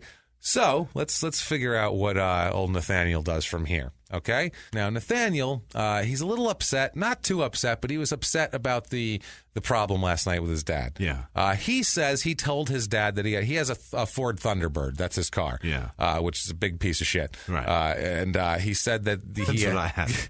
I had a friend that had a Thunderbird, so I know it's a piece of shit. It's quick. Yeah. But it's fucking stupid. He had a turbo. Oh, and it just did he? broke down every third coupe. day. Every third day. It was awesome when it got going. It was fast, but Jesus, would it break down constantly. It was a pile of shit. Turbo, supercharged V6, right? I think it was. I'm not sure. I don't remember. It was 20. But if you put anything but the 93 fuel in it, premium it octane, would not start. Would not start. Wouldn't even run. No, my friend, he was my friend's. I was friends with him, but he was my best friend's older brother. And one time he was supposed to go on a trip. This guy and my little brother, my friend was supposed to put gas in his car. Right. His little brother, and he put gas in his car and didn't put the right thing. Friend went outside, fired up that car, and it didn't fucking fire up. Came in the house going, what fucking color gas did you? What fucking color was it? My friend ran in the bathroom, and my other friend with the car tried to kick the door down for like 5 minutes, yelling, what fucking color did you put in my fucking car? It was insanity. So Thunderbird, very touchy is what I'm getting at here. He tells him this isn't a turbo problem. Right. He tells him that he had a tire problem with the Thunderbird. Okay. That's what he's telling his dad. He's like, I had a tire problem. He was upset about that. And the father told him, they have a Ford Explorer that's kind of one of the family cars. Yeah. It's a shitty gold Ford Explorer. And the father told Nathaniel to just take that in the morning if he needed to go out or whatever, because his car didn't work. So that was all happening here. So everyone's asleep at this point. It's in the morning. The father isn't home at the moment, but everyone else is asleep, or what he thinks his little brother's asleep there. He's sleeping in his little brother's room in the back of the house. I guess he's roomed up with his little brother here now because he's had to move back at home. Yeah. He said he was upset, too, this morning. The reason why he didn't sleep well was a lot about his girlfriend. He was thinking about his ex-girlfriend a lot. Apparently the mother was the issue there. The mother wouldn't let the girlfriend see him. Now, I don't know if that's because he's a directionless asshole, or if she just used that as an excuse. That's the thing, too. Like, oh, yeah, my parents don't let me see you anymore. Like, that's a great excuse. If I was a teenage girl and trying to get rid of some guy, it's not a bad one. It's a good one. You know what I mean? I think I might use that, too. So he said he was thinking about her. The girl told him that his mother was thinking about filing stalking charges on him. Oh, my God. So he was very upset about that, basically. He was upset. So he wakes up, and his father and his little brother was already gone. His brother was there when he went to sleep. I think I said he was there when he woke up, but I meant he was there when he went to sleep. He wakes up, Taylor's gone, and the father's not in the house either. So he's like, all right, what's going on here? So he just figured apparently they go every Saturday, they go to the dump. To dump shit. Oh, okay. So they just go and dump garbage and shit like that. I don't know it's a rural area. I don't know what the trash situation pickup. You might have to go to the dump to get rid of your trash there. If it's not burnable, you got to go dump it. Yeah, that's what I mean. So that might be the deal. So they go every morning. So Nathaniel goes into the closet, like we said, Taylor's closet, and he looks in and he's looking for clothes. And he can't find exactly what clothes he's looking for, but what he does find is a 12-gauge shotgun. Oh, boy. He sees that. And he said he picks up the shotgun here. This is the same gun, I guess, Taylor likes to shoot squirrels with it and does target shit and all that sort of thing. Okay. So Nathaniel grabs the 12-gauge and grabs some buckshot from the top of Taylor's dresser. He loaded it for some reason. Yeah. Loads up the shotgun. He said he walked down the hall with it, and he was in the middle room, and his stepmom, Maritza, she's in bed. She's still in bed, but she's talking to her daughter, Melissa there. She's talking to the daughter's at the foot of the bed, talking. He stood in the doorway, and he looked at them for about a second, and then he shot his stepmother. Oh, boy. Out of nowhere. Just shot her while she was in bed. Okay. No reason, no provocation, no nothing. Okay. Shoots the stepmother. This shot hits her in the head. Yeah. So he hits her right in the head. I guess that target practice last night really did the trick. really paid off for him here. She doesn't move after that. He gets her one shot in the head, like a movie, basically. So at that point, or a video game, exactly. At that point, he goes back into Taylor's room to reload the shotgun. Jesus. Yeah, he grabs. There was one more round up on the dresser. He grabs that. He at this point, his stepsister obviously had run out screaming. Right. He follows her into the kitchen and shoots her also. Jesus. Yeah, she was in the laundry room when he shot her. At this point, his brother Taylor rushes in the house. Okay. His father and his brother got home. His brother rushes in the house, and his brother is going, stop, fucking, what are you doing, Jesus Christ? So Nathaniel punches him in the head, turns around, punches his little brother, who's 14, knocks him out cold. Wow. He laid there on the floor cold. At that point, he heard his dad's truck pull up. Okay. So he knew he was home. So now this shit is getting hectic for no reason. Right. He's supposed to go fucking four-wheeling. Yeah, he made a weird. phone call. Right. I'll be there in a little while. Right. Let me get this sweatshirt on. Let me shoot everybody first. Let me shoot my stepmom and my stepsister first. This is crazy. It makes no fucking sense whatsoever. Right. So he hears the dad come home now. So now it's like, oh shit, like this is real. Yeah. Like I don't know what he was thinking. I don't know if he was half asleep or what was going on here. Dad still doesn't know he's getting out of his truck at the moment. He reloads the shotgun. Mm-hmm. He makes his way out of the back door of the house. Taylor does. He goes around the Nathaniel pool. Does. Or Nathaniel, I'm sorry. Yeah. Yeah, Taylor is not doing it. Taylor's unconscious on the kitchen floor at this point here. I'm sorry. So Nathaniel goes out by the pool.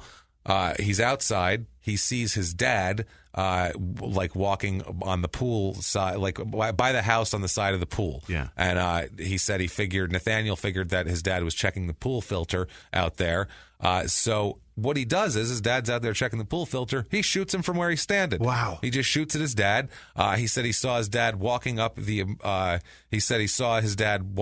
embankment after that.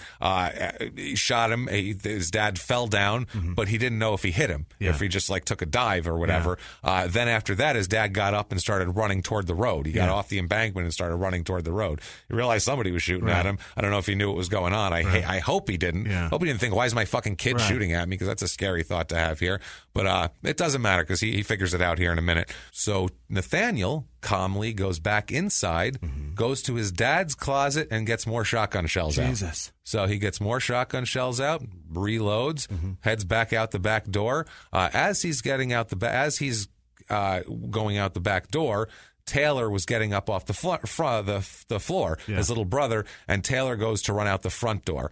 Now, Nathaniel looks around, doesn't see his dad out the back door, so he goes to the front door, and Taylor is standing in the walkway halfway between, by the driveway right there, and he's screaming, what the fuck are you doing, basically? Why are you doing this? You knocked me out. You shot this one. You got a gun. You're shooting at dad.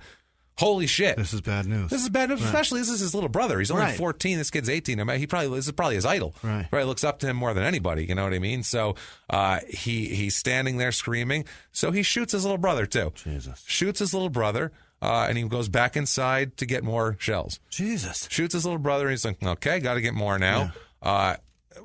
Wow. First of all, fuck, man. And it's not even over yet. This isn't over by a long shot. Yeah. This is just continuing. He's on a not even a rampage. It's calm. It's collected. It's like a video game. Yeah. I shot him. Okay, let me go get more. And I'm not blaming the video game because I play Grand Theft Auto and shit, and I never shoot anybody. I never raped anybody. He never did anything. Yeah, raping that. Well, I mean, it's not really rape. It's just buying prostitutes. It's prostitutes. Yeah, which it's not great, but it's a gray area. But it's not rape. He's not knocking it. Let's not get into a rape. Gray area. Moving on. I don't know. What would you? Is having sex with a prostitute rape? No, I don't think it's rape. I don't think it's rape. It's not good. It's dirty. It's not a nice thing to do. I feel like you could just. I don't know. Never. Let's not get into this. Let's not get into this. Well, never mind. Never mind. See, we're gonna go out there. There's. We could keep going. Is there more victims? That's a victimless crime. Well, most of the women who are involved in it had a horrible background, and that's their father diddled them when they were diddled. The money's problem. He's not no, it's true. It's not his problem. But yeah, no, the whole thing's a fucking mess. Yeah. The whole thing's a mess. There's victims. It's just not in that crime. No, they're just buried in long all those plastic crimes bags in the woods. Yeah. Much further and done and over with. The equivalent of garbage bags in the woods buried just buried loosely under some leaves and some gravel. Just hasty. Real something like that. Oh, Jesus Christ. So anyway, so he goes outside, he shoots his little brother, and then what? Yeah, so he shoots his little brother, which is goddamn horrible here. He goes out. He gets another shell. He goes back outside, and he doesn't see Taylor now. Yeah. So he shot him, but now he's not outside. Okay. So he's like, all right, shrugs that off and goes, well, where's Dad? Yeah. So he goes to the corner of the house, and he sees his dad at the edge of the yard, like right by the road. So he shoots him again and hits him again, his dad. So at this point, his dad falls down and starts crawling down a hill toward the road. Like his dad is just crawling for his life at this point. Which is wild. What does he do? First of all, poor planning, number one. He at this point, he's got to go back inside, get another shell. Yeah. Take the fucking box with you. Is this already. a one-shot shotgun? What are you doing, he's man? Loading it, boom, go back, one more shell. Like, he's just like, well, I guess I need another one. Yeah. Like, his foresight is not terrific on here. He goes back here, goes and gets another shell from his dad's closet, comes out of his dad's room and sees his brother on his chest, on a chair in the living room. Okay. And he said that his brother was looking at him and crying and begging him, help. Yeah. Jesus fucking Christ. It's his little brother. Like, I have little brothers like that. What are you doing, man? Like, that's unbelievable. He's crying for help. So he said he couldn't stand to hear him cry for help anymore. So he shot him in the head. Oh, he shot him in the head. He said that this particular shot too, it's pretty close range in the head with a shotgun. So it was messy. Little room for error. Yeah, he said that there was lot of blood, lot of spatter, lot of pieces of skull embedded in drywall and shit like that. Ugly stuff, man. Ugly stuff. And also Nathaniel, a lot of this account comes from Nathaniel. Really? And it's all backed up perfectly by the forensics and everything else. He told the truth about everything. Wow. And a lot of this, and his quote on this is after he shot his brother, and he was the one who said, quote, the blast blew blood and pieces of Taylor onto the walls of the living room. He wrote those words down. Pieces of Taylor.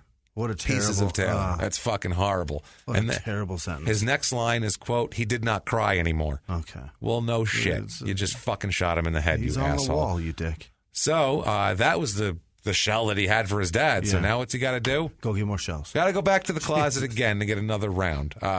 As he goes, so, I mean, first of all, the horror scene he's walking past, there's no register. Of like, and it's not like, this is what I don't get. It's not like he's in a rage and he's just not registering things. He's walking past, there's my stepmom, because he goes into his dad's closet that's in their room. So he walks past her body on the bed. Pass through the kitchen where the sister's at. Sister's laid out. Little brother dead all over the living room. Pieces of him onto the walls of the living room. This is unbelievable. This is a mess, and he just makes his way through it like nothing happened. He said at this point he makes his way out of the front door and sees his dad down by the road. He's laying on his side. His dad's on his phone. Yeah. Luckily, this is 2008. Yeah. So he's got a cell phone. Everywhere. He walks up to his dad and he stops a short distance away.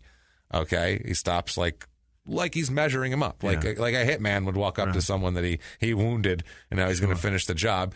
Stands over. His dad rolls over and says, "I love you." And Nathaniel shoots him again. Jesus. Shoots him again. As he puts it, took my last shot at him. This is his father said, "I love you," and threw his hands up. Yeah. So he said it hit him in the hand and the arm, and it didn't kill him. Yeah. Shot him 3 times now. That's already. The last shot. That's the last shot. Yeah. Didn't kill him because he hit him in the hand and the arm. He had his hands up. So then Nathaniel proceeds to beat him with the shotgun. Wow. He proceeds to then, as he put it, hit him with the stock of the shotgun. Yeah. He said he swung it like a club. Wow. Not even down. He was hacking at him like he was. Wow. He said he was still breathing after that. Fuck, man. Jesus, his dad's a tough son of a bitch, number one. And how sick is this kid? I don't know. My Christ. You don't see this unprovoked. You might see someone take a shot at somebody and then be like, holy shit, what did I do? Right. This is like, you don't see this behavior from people that's never happened before. Bananas. He said he's still breathing. Nathaniel says he then tossed the gun into the woods on the side of the road. He said at that point he started to feel sick. Yeah. Well, no shit. Yeah, you should have done that a long time ago. Maybe you should. Right. That should have came in a while back. When you thought I could kill 4 people, you should have been sick then. That should have. Yeah, absolutely. So he goes and gets the keys to the Explorer that Dad said he could drive anyway. It's Maritza's car. Goes and gets that. He says he got his sandals out of Taylor's room. He had no shoes on during all this, by the way. Barefoot shooting everybody. He got in the Explorer, took off. Went down the road. He said he didn't look at his dad, even in the rearview mirror there, just kept driving. He then he stops with the Ford Explorer. He stops at Spinnaker's Exxon station, stops at a gas station, buys 3 bottles of Propel water and a can of Grizzly straight snuff. Buys some worst. dip. Yeah, that one's gross. It sounds gross. Yeah, Grizzly's disgusting. So there's the clerk Amanda Tripp said she checked his ID and took notice of his name, small town. There's a video of him in the store, fine as can be, taking a sips of the water, drink, standing at the counter, just like nothing happened. Just hanging out. The Amanda Tripp said he was a regular customer of the store. She knew him. She said, quote, he went on about his way like nothing ever happened. He come in here as normal as could be. He come in here as normal as could be. Of course. But that's just no problem. Just walked in like nothing happened at all. Just shit, doing fine. Buying Propel. 3 of them, by the way. Buying some Propel, yeah. He said Grizzly wintergreen flavor, by the way, Grizzly he had here. Even more gross. Even more gross here. He said he bought that. He said he called Brantley from Taylor's cell phone. Yeah. He said he'd been using Taylor's cell phone since he moved into the house. He'd been borrowing it. He doesn't even have a phone of his own at this point. There's nothing. He tells Brantley, still coming on over. On my way over. On my way. Get those 4-wheelers fired up. Yep. So he said, sure thing. They get on there. He drove down. He said he passed the hospital. He passed the post office on the way to Brantley's. He stopped at Hardee's. And Belton, he's a little hungry. He's going to pick up a cheeseburger. He's a chicken biscuit. It's the South. He's a chicken biscuit. That's what he got. He used, by the way, his stepsister's credit card to pay for it. Really? Oh, yeah. Used the debit card to buy breakfast. $600 and change is gone? That's all gone. Yeah. He said he was sick to his stomach. He could only take 2 bites. So, I'm surprised you got through 1, you dickhead. Come on, man. So he got 2 bites. He's like, I'm not feeling good here. Said he gets to Brantley's. He goes inside. His girlfriend was there. They're hanging out. Everything was fine. He said that he noticed that he had spots of blood all over his shoes when he got there. Okay. So he said he went and washed the spots of blood off his feet in the bathroom. And they went out to do their normal plan, ride 4-wheelers and have a good old time here. So they're doing that. Now, in the meantime, some other shit's going on, as you might imagine. Some cops showed up at a house? Bit. 9:21 a.m., several calls come into 911 dispatchers. Andy, the father, was the first person to make the call. That's why he was on the phone, obviously. That they found the cell phone lying next to him when they found him. Neighbors heard about 4 gunshots, they said, around that time. Several 911 calls were received. There was a couple that said that they heard shots when they saw a man fall on the ground outside of the address, 153 Pine Lake Drive, but they thought it was a guy falling out of a tree. Jesus. Somebody said they thought maybe that's what happened there. So they probably don't expect this here. But a lot of people heard the shots. He said one guy said he heard 1 shot, then 3 in succession, then a final shot that sounded muffled. Yeah. He said, quote, we thought someone was shooting at animals. We are animal lovers, so that concerned us. Yeah. It's worse than that. Much, much worse than that. You wish they were shooting at rabbits here. Yeah. They get out there. They said as they were running out, the car that Nathaniel was driving drove past them, and they didn't even notice it. They were just like, oh, there's a car. Yeah. They were just like, whatever. She said, though, she saw the man in the grass, and someone else called 911. The dispatcher said that someone else had already called and said a man fell out of a tree. This woman who called reiterated how hurt this guy looked and please hurry and all that. Well, yeah, obviously. Police show up. They get to him. He's still breathing when they get there. Yeah. But just pretty much right as the cops get there, he dies. Okay. He dies. They get there. It's at 9:36 a.m. is his last breath, pretty much. Yeah. Now at this point, they just think that this happened outside. What the fuck is going on? Yeah. Now they see, oh wait, there's blood over here though too. Goes into the house from Taylor, leaving a blood trail behind him, obviously after getting shot and going back inside. So they go into the house. They find the other 3. They find Maritza in the bedroom. They find Melissa in the living room, and they find Taylor hiding behind a clothes dryer. Oh, Christ! Because he went in there to that's where he ended up shooting him behind the clothes dryer in the living room. Christ. That's what ended up happening. He was hiding back there begging for help, and he shot him. So, and they didn't find him right away. They didn't find him till 2 p.m. Wow. They were cleaning everything else up, and they were like, whoa, hey, here's another one. They didn't. The fucking tip wasn't, by the way, we have 2 bodies over there whose heads are pretty well intact, except for she's in a bed, and her head's all over there. Yeah. Why is all this head all over here? They didn't know. They went in like room by room and like, shit, lock this room down. What's going on? They didn't know what they were finding. The whole, basically, everything is a crime scene now. They're like, what are we doing? There's just Taylor all over the place. They moved through it. Yeah, they ended up finding Taylor. So back to Nathaniel. Yeah, that's what's going on in the real world. Yeah. Nathaniel, on the other hand, is a little after 10 a.m. He's hanging out with his friends. Yeah. Creel said they just, they rode 4-wheelers all day. Creel said, quote, I didn't think nothing about it. And when he came over, everything seemed so normal. We were just cutting up and having fun all day. That's all. That Nathaniel is a real cut-up. He's cuts up all day. He's cutting up. He's making jokes. He's a real prankster. That's Rocky the cut-up right there. Jesus. Fuck Rocky. You're a dickhead, Rocky. I don't ever want to hear that nickname for anybody ever again. No. So Creel's girlfriend is Brittany Fady is her name. She starts hanging out with them, and she rode on the ATV with Creel, and that's a girl who'll go along with some shit. I'll just jump on the back of the ATV, and that's fine. They went all through the trails all day. This is where Creel lives, and also where Creel's grandfather lives, whose name is James Philyaw, but his nickname is Moose. So old Moosey Philyaw here. They go by his house in Belton. This is Creel at one point. And this is where I got their Ridge side talks. Creel said, quote, at one point in the day, we stopped at a river to kind of cool off a bit. This is when the talk happens. See, this is when he goes, I'll tell you something, boy. He said, quote, that was the only point in the day that he was really quiet. He said, quote, I got a feeling something bad was happening.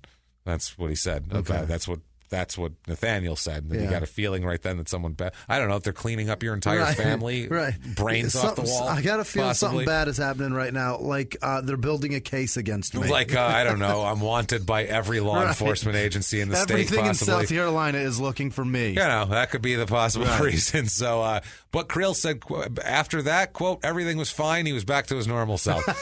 2 seconds of reflection and a little bit of a sour stomach for a chicken biscuit from Hardee's, which, to be honest, you could be feeling really good, and that would still make you feel sick. So that'll stagger you. That'll slow you down a step at minimum. That's what has that's the mental anguish this has caused him. He caused him to slightly pause and to not finish his chicken biscuit. So he's really, you feel for him. And then he has remorse. It's deep. It's deep. And then he unleashed one crazy southern South Carolina fart, and the rest of the day was fine. That's it. Done. Everything's fine. Ooh, I'm much better now.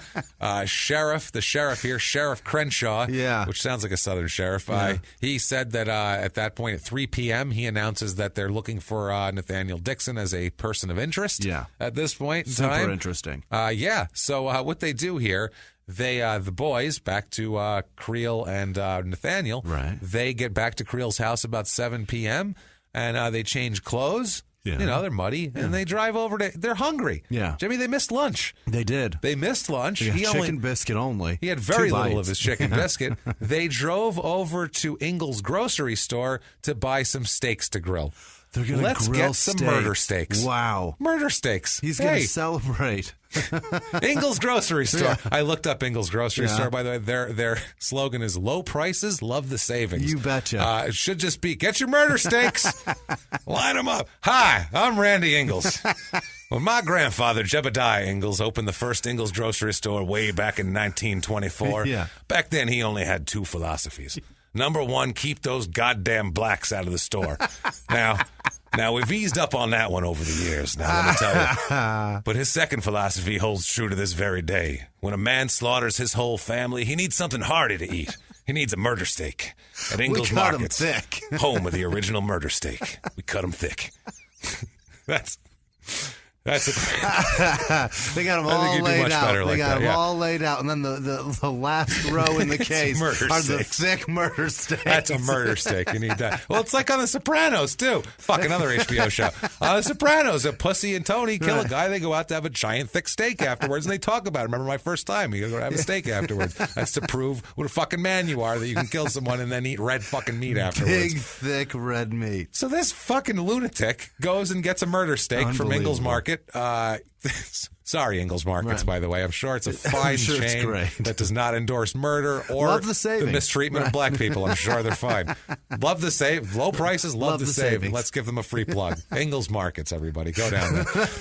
Head down there today. I swear to God. Even if you're black, they will not kick you out, I promise. Love the savings. So, while they're at the store, Creel's grandfather calls and tells him that they should come home because it's going to rain soon. Yeah. Creel was like, what the hell do you care? The vehicles are left out in the rain all the time. Who gives a shit, basically? What's the difference here?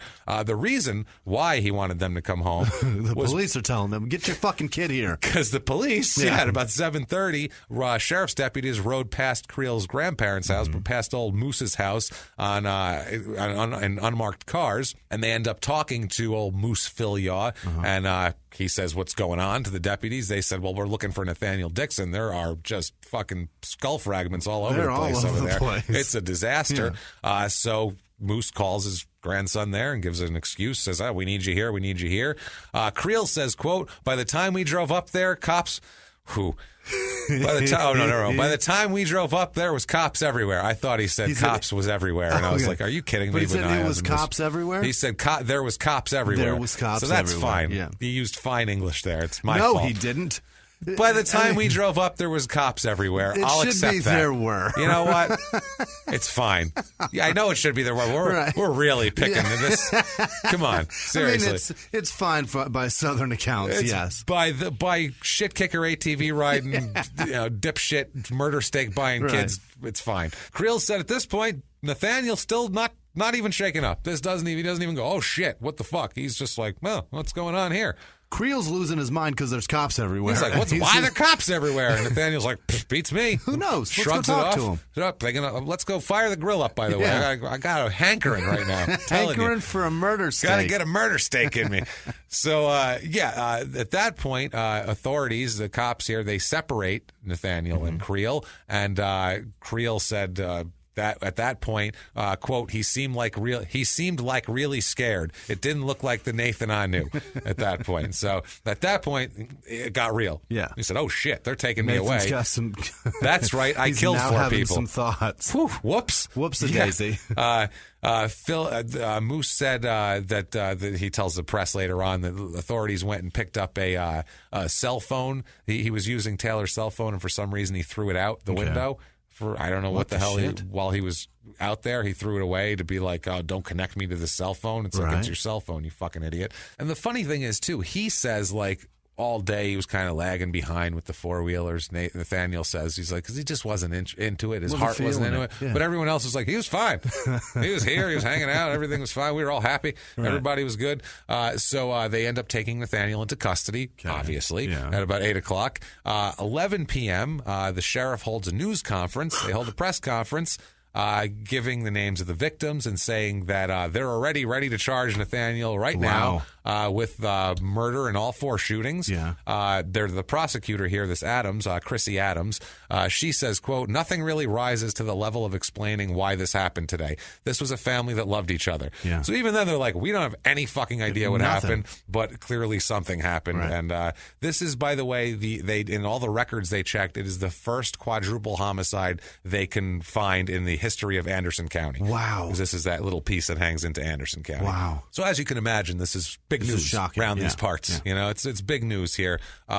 Creel, the next day, the press is like all over this shit. Yeah. They're talking especially that guy. Oh, they're talking to everybody they've ever known, and Creel spent the whole day with him. Right. What was he like after he just slaughtered his family? I think first of all, it wasn't planned. Right. There's no way you say, I'll be there at 7 when you're planning on killing your family the next morning. I feel like he called up his friend, was like, all right, I'll be there, then killed them and then took off. Yeah. I feel like that's 4 fucking minutes in between the 911 call And that was him killing everybody. Yeah. He hung up the phone, was like, let me grab a sweatshirt. Let me kill everybody first, and then I'll go. Like, should I pee now or later? Right. Should I piss before I leave? I'll be there in 15. Let me piss now. Piss. That's what he did. Let me just shoot everyone now. Now is a good time. And then that way later on I'll eat a murder steak and it'll be better.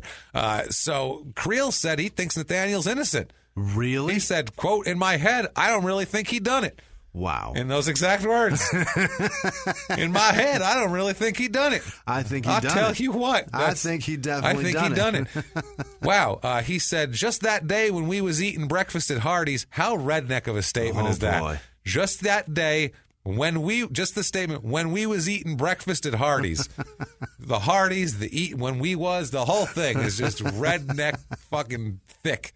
Holy shit. Hardee's is terrible, by the way. Yeah. The place is it's so awful, gross. Hardee's. It's so it's gross. Disgusting. You can get fucking biscuits and gravy at a fast food chain. It's not a good place. It's not good, no. And it's expensive, too, as we found out Carl's Jr. when we were in L.A. Right. We're like, fuck you, Carl's Jr. You. I'm not paying $11 for a fucking fast food hamburger meal. Eat dicks. When did that happen? But McDonald's isn't even cheap anymore. No, because that shit just became crazy. Because they're stuck between: do we want quality or do we want to have just shit food you can get for $1? I think that they're figuring this is going to run out sometime. We got to cash in. Yeah, now. Exactly. Yeah, people are willing to pay $8 for a hamburger that's not even that good. Let's take it now. Let's do it. Right. We'll call it a fancy. We'll put a fucking bun. It's a ciabatta Kaiser, or whatever. Yeah, this is a fucking pretzel super bun. Expensive. Get out of here. Yeah. Jesus Christ, man.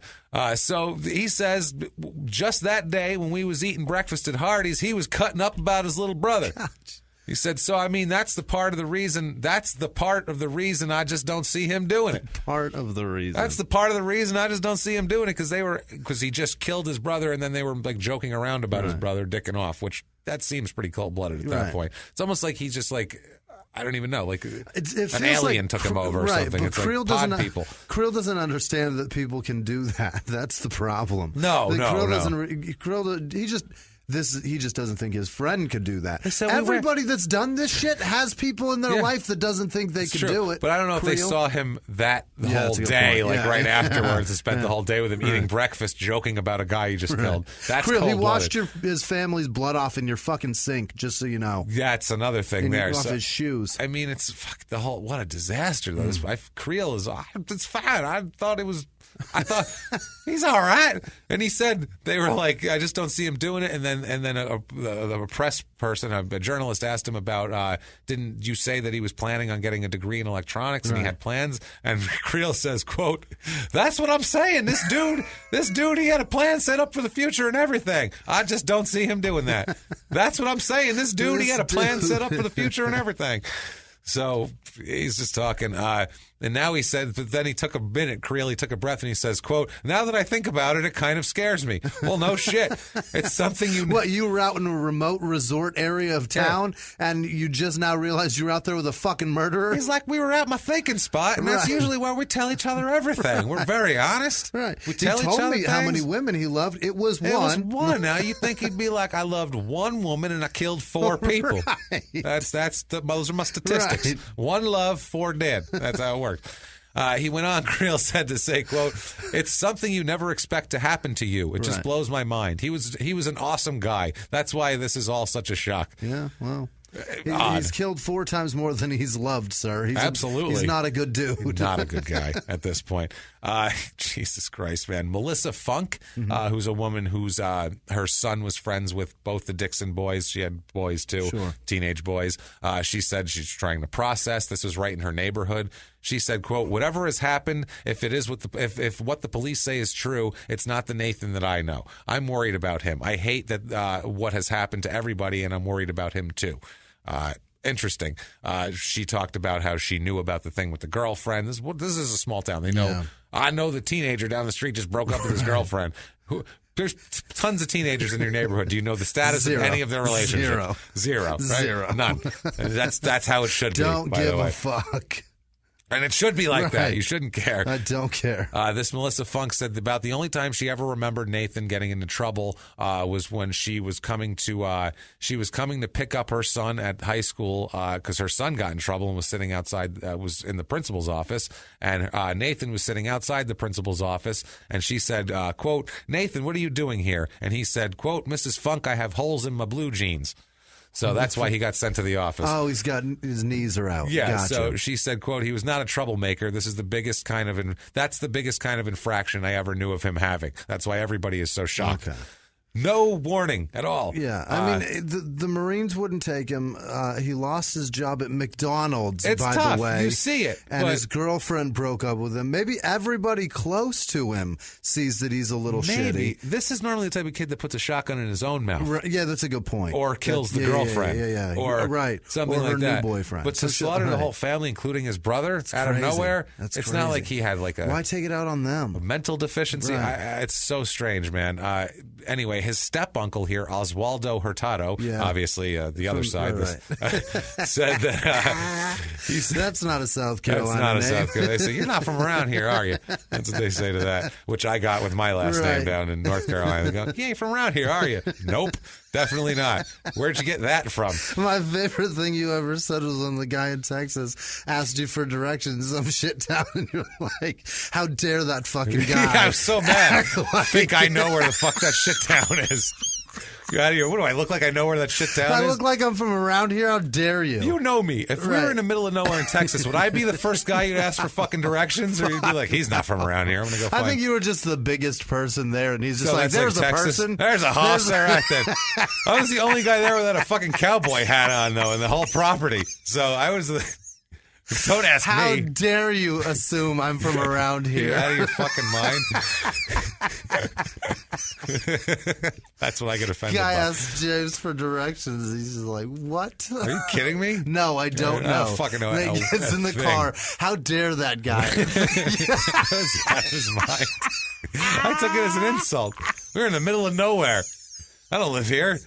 There's nothing here. How would I know? That's so good. Oh, man. So Oswaldo here, he said he's struggling with the charges. He said that Nathan was a good kid. He played with his brother all the time and with the kids in the stepmother's family there, Maritz's family. He'd play with all those little kids, nice to everybody. Hurtado said, quote, I do not understand what has gone on. They were a normal family. Only God knows. No one will ever know. Yeah. Which is about all you could say to this here. That's a great non-Southern speech right there. Yeah, he is not Southern, I don't think at all. Now, Patricia Dixon, the mom from before, we haven't heard anything from her. Right. She is defending her son. Really? She's saying something must have been wrong. That's not something that's in her son's heart. Yeah. She said, quote, Nathan had a good heart. Something was really wrong. He wouldn't ever do this.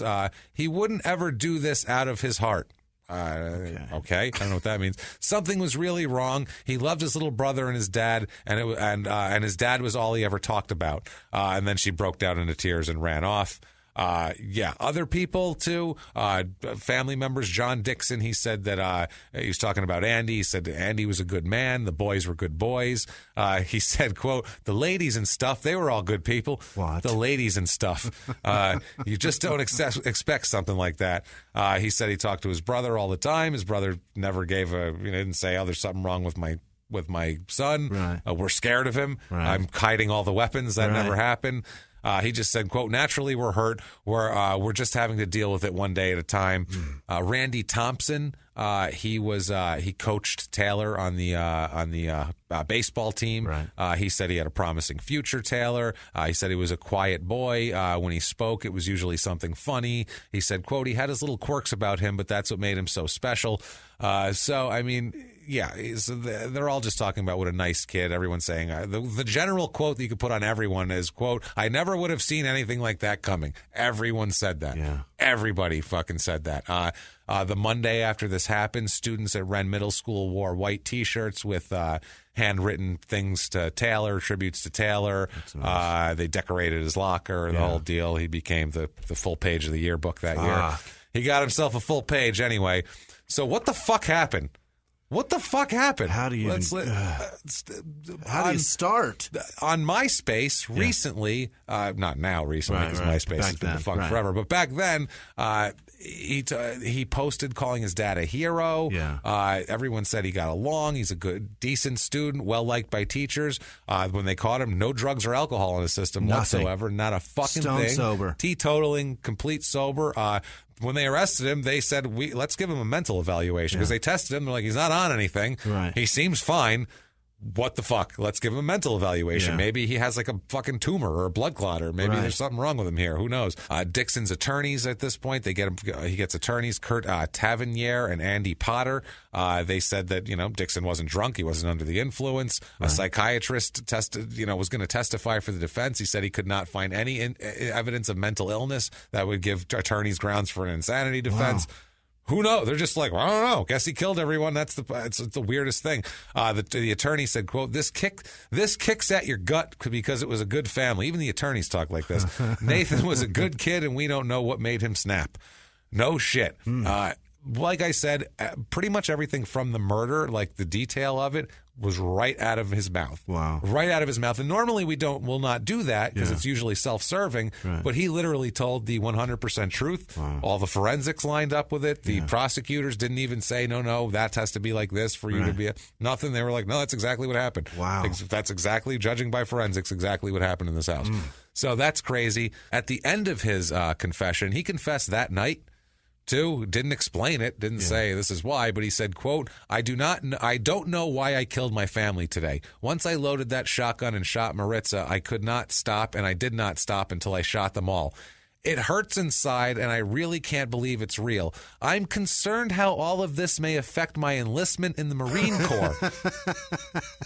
I am sorry for all the trouble I have caused. It just hurts inside. Poorly. Yeah. Poorly is how it's going to affect you. You're not unless there's not the killer they want. No, unless they have a jail that you want to go hang out in. Like, Marine Corps jail. Yeah, we'll recruit you. You come in here.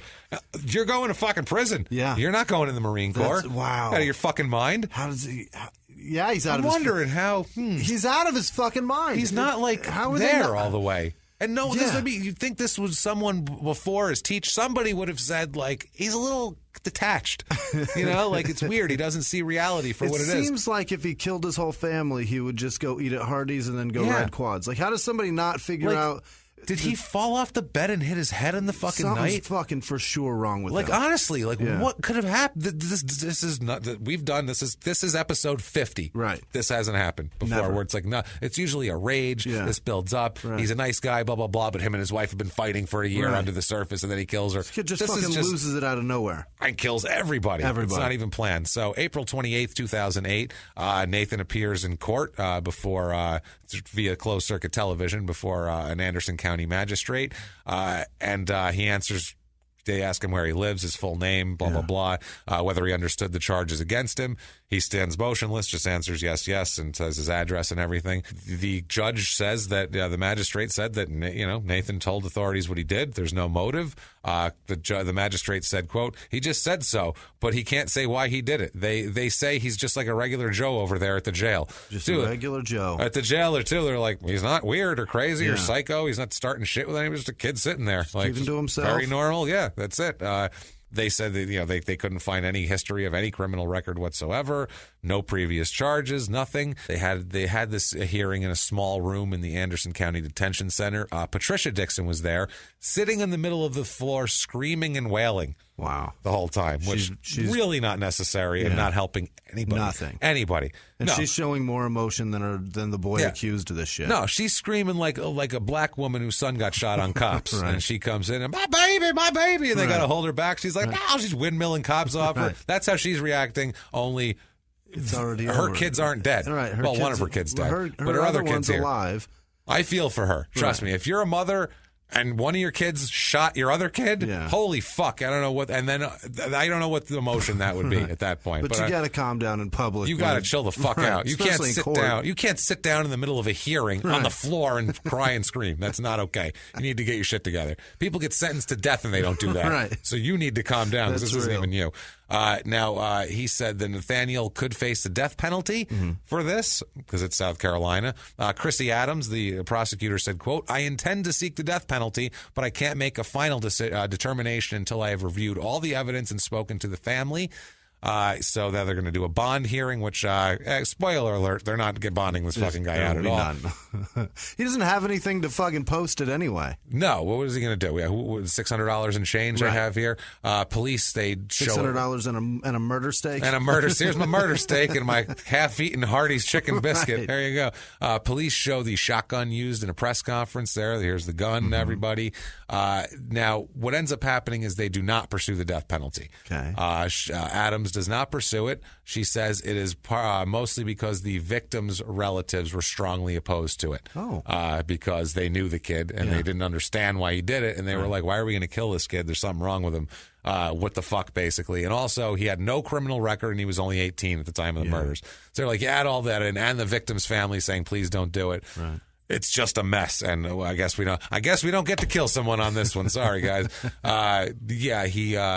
It's funny too. For like the first couple weeks afterwards, he knew Dixon anytime they asked him. He had every detail. Yeah. Could recall it like nobody's business. After a few weeks, after a couple months, said he couldn't recall anything anymore. It got foggy. He said everything was foggy. Couldn't remember shit anymore. I don't know if that's the attorney saying "fucking dummy up." Pulling like a Superfly snooker with the guy, like, there's a dead girl, dummy up. You don't speak English. Don't talk. It's one of those things here. But everything down to the gunshots, everything matched the physical evidence from the confession. The confession's already on the book. So, right. Doesn't matter if you remember or not. Yeah, at this point, we got your side of the story. Thank you. September 21st, 2009 is sentencing for this because he pleads guilty. Right. Because obviously there's nowhere to go here with this. You go in front of a jury with this. I don't know. They got 4 bodies and you're the only one in the house that's alive. And a huge confession detailing everything you did. You can't just shrug your shoulders and they're going to go, I don't know. So, they like you said, both the Dixon and the Hurtado even the stepmother's family argued against the death penalty for that. They thought the lifelong jail sentence would be more of a punishment since he's only 18 years old, 19 years old at this point. Everything. That is, he's going to be in there for 60, 70 years. Like that's shit enough, they're saying. Pretty brutal. Yeah.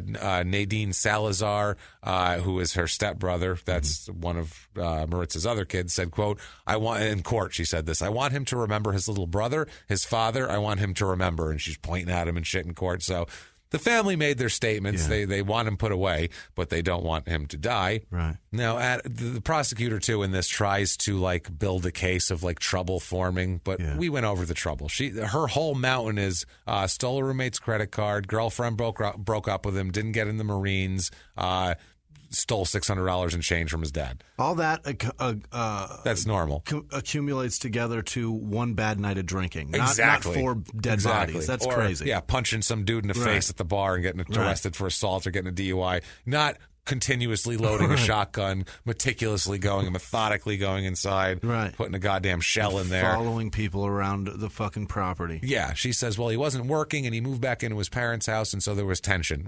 Tension in that. His dad still said he could borrow the car the next morning. There ain't that much fucking tension. Well, a bottle of Dickel will fix all this. Yeah, you can get good and dickled and you'll be fine. So Nathan had to, talk about this in court here. He hung his head. He didn't look up much when he answered questions and said that he killed his family as he pled guilty. The judge here, Maddox, says, quote, in my 9 years, this is the most unexplainable and despicable thing I have ever seen in my courtroom. Your brother and your stepsister, their unlimited potential is gone and wasted. It bothers me that you can't even tell me why. So he remains silent. The mother's still crying. All he says is, quote, thank you for accepting my plea, and I apologize to the families. Wow. That's all he says to the judge. And so the judge says, if that's all you got, fine. You, sir, may fuck off. Life in prison without the possibility of parole. There you go. Take a hike, asshole. So that's accepting a plea, too. That's fucking crazy. That's a fuck off there. Yeah. That's not getting the needle is what that is here. Now, later on, even the next, around this time, his defense lawyer said it's just killing. It eats away at him that every day of what the fuck happened, basically. He's like, in every other case, you figure it out. He's like, I don't understand There's no motive at all. No. He says, quote, the question that will go unanswered, what was it that caused him to snap? We'll probably never even know. Yeah. And that's the thing. You're not going to fuck. No. We're never going to know. It just happened. He doesn't know. Right. He goes, I don't know. Yeah. Weird, silly, crazy shit, right? I don't know. He goes, I don't know. Like, but it's just scary. Yes. Because anybody who's normal and just going about their business and all the time, and they might just start shooting at you. It's out of fucking nowhere. crazy. Right. And it's not to try to scare people. We do shows where people break into strangers' homes and murder them and rape them and all that, and it's the same thing, but this is scarier. This is fucking horrifying. You're already afraid of the other thing. Right. This person's in your house and welcomed there, so it makes it even scarier. All day long, any day, any time. Think about that over the holidays. You yell at them when they come in too late. You should have been here hours ago. Hey, Dickie, you don't do that to a rapist. You don't go, you should have been here hours ago. No, not at all. It's true. And if you know someone is, on the verge of shotgun snapping, you probably don't do it either. But if you just think he's your normal kid, you just talk to him like a normal kid. So he's in prison, Nathaniel, obviously. Yeah. He's had some disciplinary issues in prison. Has he? A couple of things. Nothing crazy, but, little things. He's a fuck up. In 2016, he had possession or attempted possession of a cell phone. Yeah. Who's he calling? Who the hell? That's the thing. Who are you calling? Everybody's dead, dickhead. Yeah, he says he's still on MySpace in 2016, updating it. My dad's not so great anymore. So I like murder steak. Go to Ingles. He's yelping Ingles. Markets for their wonderful murder steaks. For that, he got a loss of his canteen privileges for 180 days. Okay. He had a loss of telephone privileges for 180 days and also loss of visitation privileges, which I don't know who the fuck is visiting him. Probably his mom, I would assume. 2012, possession of a weapon. Oh, fuck. Don't know what that was about, but possession of a weapon, not real detailed in your prison infractions. Yeah. I'm sure that's internal memos. Yeah, doesn't matter much. Yeah, he gets separate detention for 180 days and loss of visitation privileges for 1 day. 1 day? 1 day. I don't understand what that's about. No one's coming Monday. All right. Doesn't matter. He's in fucking solitaire for 180 days. Yeah, what's the difference here? 2012 also, he had possession or attempted possession of a cell phone. This was at the same time as the weapon problem. Here he gets disciplinary detention for 420 days, loss of telephone for 188 days, loss of visitation 1 day. 1 day. Again. This 2 weeks before that, he was again in trouble for possession of a weapon.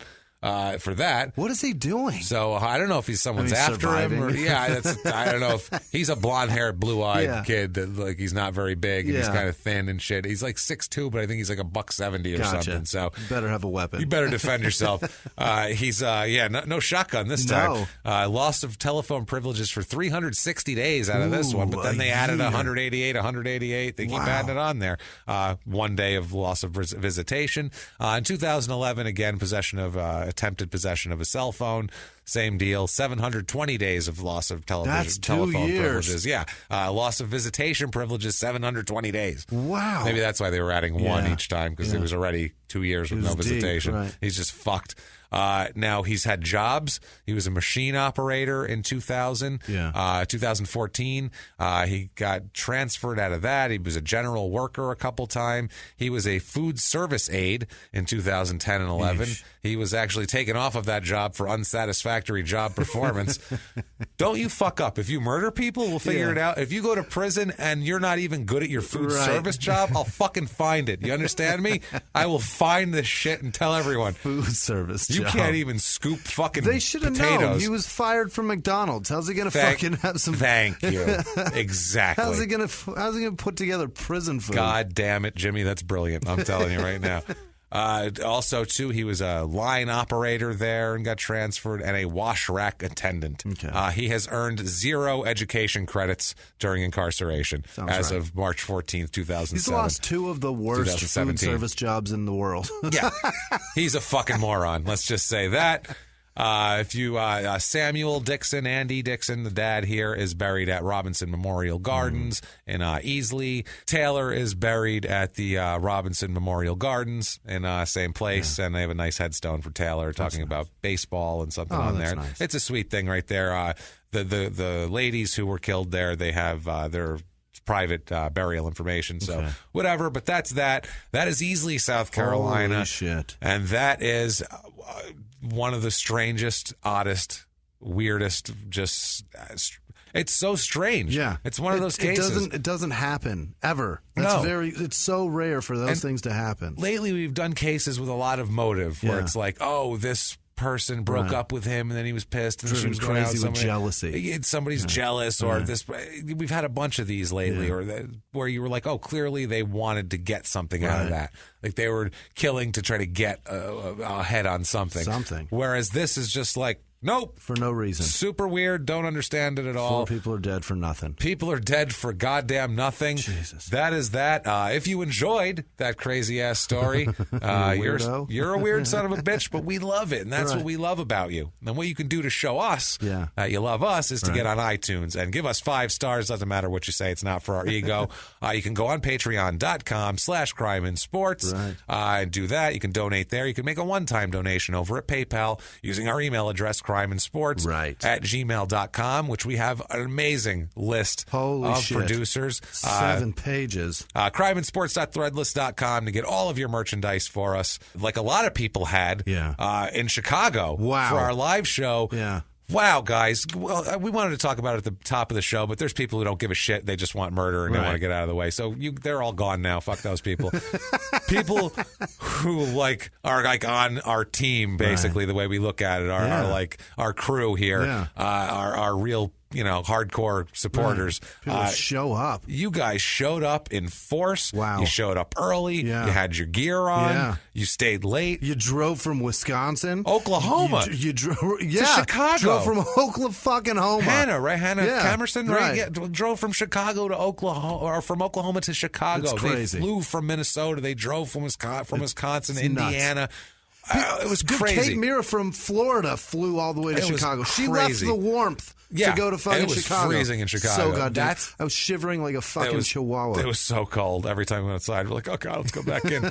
But, I mean, these people, and you guys were so amazing. You came out. People went to both shows. They came and they supported. They stayed for the entire weekend. Boys from some students. That was awesome. These fucking from Michigan. Brilliant genius nerds from Michigan State drove all the way the fuck over and stayed all night long. That was great, man. And partied and drank with me playing pool. Yeah, man, they hung out. We took pictures and had a great time and just talked to everybody. We got to talk to everybody, and we got to send, messages, video messages and stuff to all around the fucking world. Yeah, people in Afghanistan and people all around the world. And it was just great. We can't thank you guys enough for showing up and supporting this, because if you like us and you like what we do, not even us, not even just us, anybody, anything who's in this kind of realm of something, they're not on television, they're not being supported by some major conglomerate or whatever like that. And don't think Podcast One's a major conglomerate; it's still Podcast One, not fucking satellite television one. It's not NBC One, exactly. So I mean, it's still podcasting, but. So, I mean, for you guys to come out and support us like that means the goddamn world to us. It really does. And it keeps something like this going. And we had so much fun, and we know the live crowd had so much fun. So we just wanted to thank you guys so much for that. And get your asses to Detroit, Boston, Phoenix, because they're only going to get better, and we're going to have a lot of fun with these live shows. That's real. A lot of people didn't know. A lot of people didn't listen to the live shows when we released them because they were like, I don't like live shows. I don't like, they're usually shit. Right. And like a lot of people listen to them, and they're like, oh, my God, yours wasn't shit. These are so much better. We do an episode that's not... A lot of people fuck around, and same thing with this week. A lot of people this week aren't going to put out an episode. Right. There's a lot of your favorite podcasts. You're going to be scrolling through your shit. There's going to be nothing, or there's going to be some best of clip show. There's going to be some shit that they obviously slapped together that takes 10% of the normal time they put in an episode. We're not doing that. No. I don't care if no one's listening. We're doing a 2-hour fucking episode that we think is good. Right. We're going to keep putting them out. We don't give a shit. And some of these people who have supported us so much by going to patreon.com/crimeinsports, they go to PayPal. They use our email address, crimeinsports@gmail.com. And who the hell are these amazing people, Jimmy? Hit us hard like a hammer. One of these people is Bree in Montana, who went and got a fucking tattoo. Bree. She got a tattoo that says, you, sir, may fuck off on her forearm. On her foot with a gavel. You, sir, may fuck off. It's unbelievable. That's, wow. That's cemented. Now into some kind of weird section of pop culture. Some sort of Hall of Fame, right? That's amazing. And then she sent us a huge box of Montana that. shit today that we're going to unwrap here in a minute. So thanks, Bree. I appreciate you. That was so cool. Dana Thank you. Grayson, Jess Landgren, Kristen Castaldi continue as these fucking always. EPs. Thank you all heroes. so much. Thank you, guys. Rebecca Doe. This, by the way, strap in because this is so deep. Mark Busby. We missed a week. Sorry. Yeah, we did. We got a buzz. Jaybird Wedbetter over on Twitter. Jason, what is his last name? Is it Engelkey? I think it's Engelke. I don't know how you say that. I think it's Engelke. Engelke? I think so. I'm not sure. It doesn't tell matter. us. Thank you guys. He'll I appreciate both of you. We love you, Jay. They've been listening since the fucking beginning. Yeah. Wedbetter since I think the 5th episode he came on board. Busby's been like around there too. He may have. I know he's heard all of them, but he may have started and listened the very first time it came out. Wedbetter came in and Rogowski, he sent me a message maybe once or something. There you go. Stacy Huffaker, I'm not sure. She sends something like every few days. So thank you, Stacy. You're a sweetheart. That's amazing. Dulce Thompson, Talia Mates. I called her Daniel last time because she's using her husband's card. What do you want from me? Oh, well, yeah, that's not our fault. Shit. That's Talia. So thank you, Talia. Aaron Parent, Taisha McPherson, Marcia Frazier, Randy Shelton, Susan Thornton, Tony Selapica. Ooh, I think that sounds good. I don't know. It's clearly Italian. Thank you, Tony. Jason Comstock, Ron. No, it's John. What? Ron? What the fuck? John Radley, Tara Jenkins, Mariah. It's Mariah Menhier over. She's the Dutch one that corrects me all the time on my Dutch or not my Dutch. So thanks, Mariah. Appreciate you. Stephen Mace, Michelle Jolly. She also sent a bunch each fucking few days. I don't know. Thank you, Michelle. Adrian Thomas, Mary Faust, Rachel Smith, Amanda Burt, Carla Dixon, Louise Brooks, not Louise. That's definitely Louise. I think that's a female's name, right? Louise is female? Yes, yeah, usually. Right. For the most part. You never Louise know. Brooks. Tatiana shit. Tatjana or Luka Janaki? Luka Janaki. What the fuck? I don't know if that's right or not, but I like it. Luke Jonica. That's it. It's Luke Jonica. Okay. That's definitely it, I think. It's not. Taryn Winnie, Ollie, fucking FJ. How do you do that? Fiorkera? Fiorkika. Is that an R? I think it's Forkiera. Forkiera? No, it's not. I don't know what it is, Ollie. Thank you so much. Nilufar.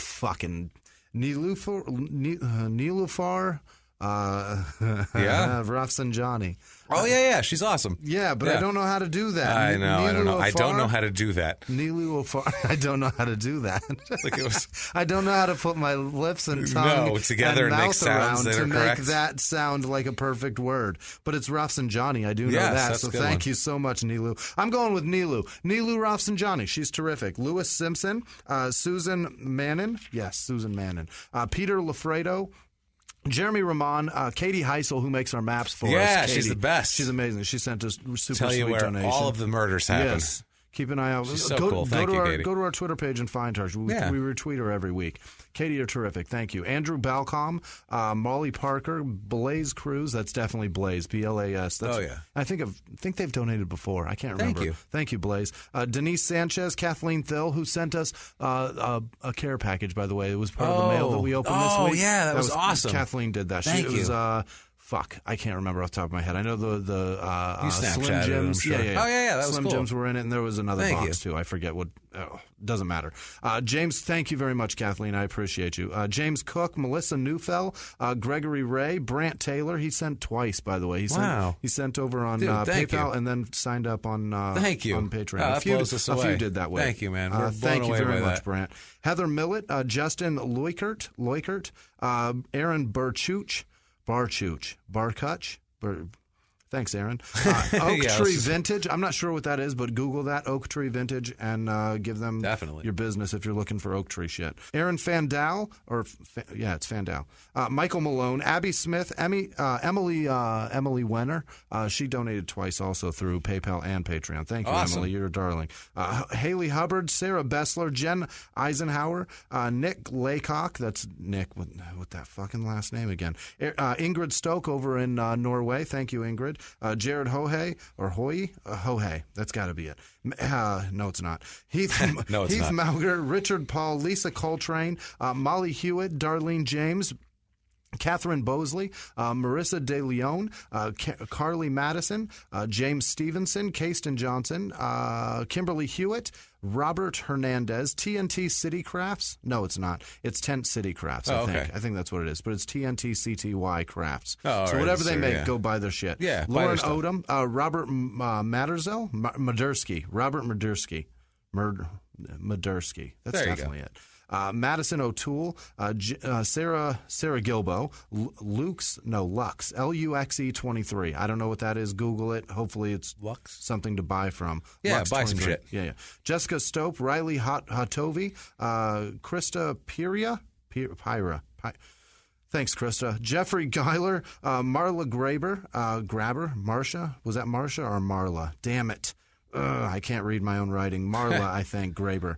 Jonathan Desmond, Frederick Adler, Timothy Jenkins, Kvik's Corner, Kvicks. I don't know. Kvik's Corner. It that could be a business. gets me. Yeah, it could be a business. If it is, check them out. Right. Look them up. Molly Parker, Alyssa George, Danny Wierzinski.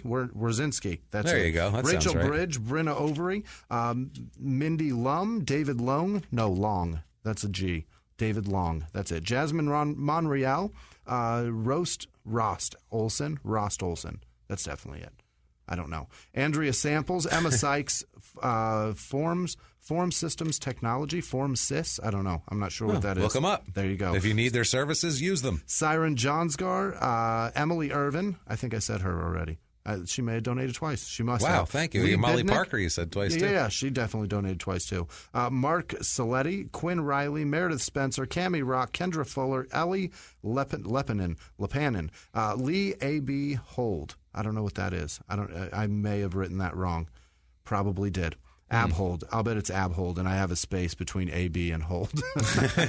So, Lee, thank you. Kyle Blaze, Montana Posse, they donated and then wrote us a nice little reply. I don't know what Montana Posse is. I hope that's something you can buy from, but do it. Yeah. Richard Bazantes, really, Richard, that's a tough name. Lofton Melmoth, Caden Carpenter, Rembot, Kelsey Stewart, Jessica Molly Thorne. Molly was in quotations, like that's a nickname. How do you get Molly out of Jessica or Thorne? I'm not sure, but whichever. I don't know. You confused over that one? I just looked at it. I'm like, really? Molly? That's the one? Maybe she does a lot of Molly. Who knows? You sounded hurt by that. I don't Good know. For you, I can't figure it Mary out. Hemphill, Miriam Evans, Harry Lee, who works with my sister. He's a good dude. Oh, cool. Thanks, Harry. Appreciate you. Yeah. Erica Hogan, Lil Buckaroo again. Mike Kennedy. I know a guy named Mike Kennedy. He's a scumbag, and I'll bet this is not that guy. This is not that guy, guaranteed. That guy's a piece of shit. Thank you, Mike Kennedy. Yeah, this Mike Kennedy is amazing. Yes. Yeah. Tracy Kidd, Colin F. Spencer, Den Henricks, Tamana Van Pelt. It's Timana. That's what it is. Timana Van Pelt. That's for sure it. Christy Basham. Morgan Works a Lot. I hope that's fucking what? Works a Lot? That's an interesting last name. That's for real. That's her last name. Works a Lot. Well, hey. I don't know. Either that or she's just fucking with me. She's Morgan.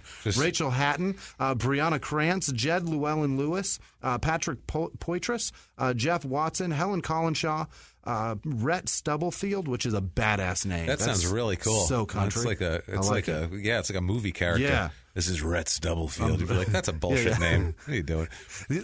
A guy named Rhett Stubblefield has never been accused of rape because it's such a sweet name.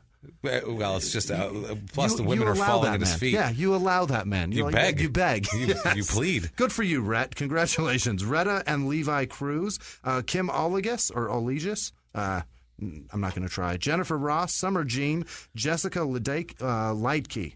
Jessica Lightke. There you go. That's it. Paul Ruist, Danielle Andrews, David B. The Chubby Bear. No, the Cubby Bear. Jesus, you're not a chubby bear, right? He may be a chubby bear. Who knows? Nikki Sarnecki, Thomas Gallagher, Susie Mannon. I think I mentioned her already, so she donated twice again. Buck, no last name. Nicole Benson, Karis Hunt, Scott, and we're down to the finals here. All right. Here we go. Final good people. It's exhausting. I'm such an idiot.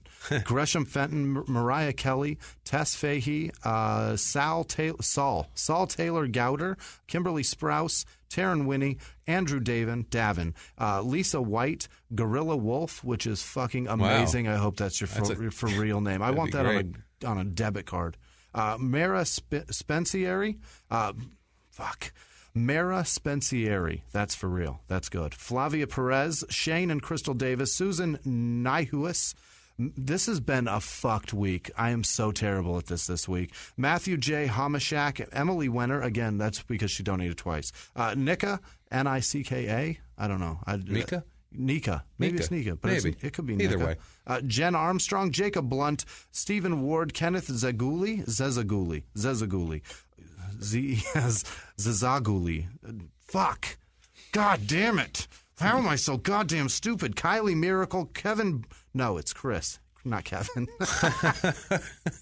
What? Chris Burns, Charlotte Karuba.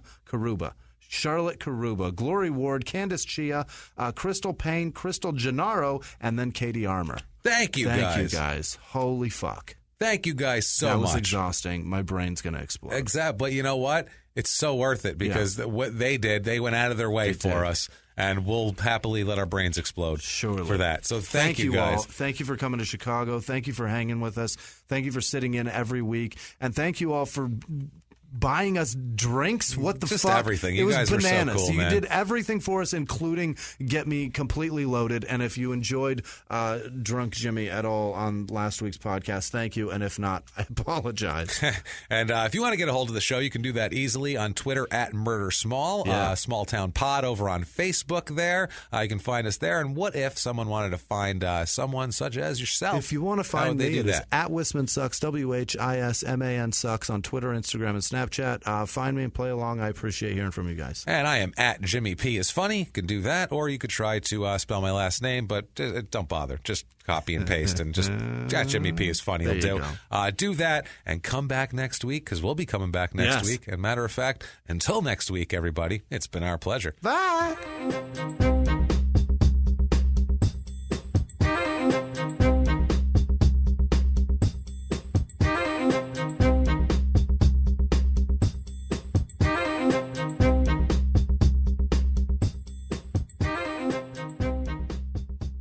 Hey guys, I just want to tell you real quick, web support is brought to you by webandwriter.com. If you're looking to build a website, go over to webandwriter.com. They build websites that look great on all screens, graphics, logos, engaging content. Go over to webandwriter.com or go over to facebook.com/webandwriter. They'll build you an unbelievable website at a very fair rate. They'll build you a very great website. Go see them, webandwriter.com.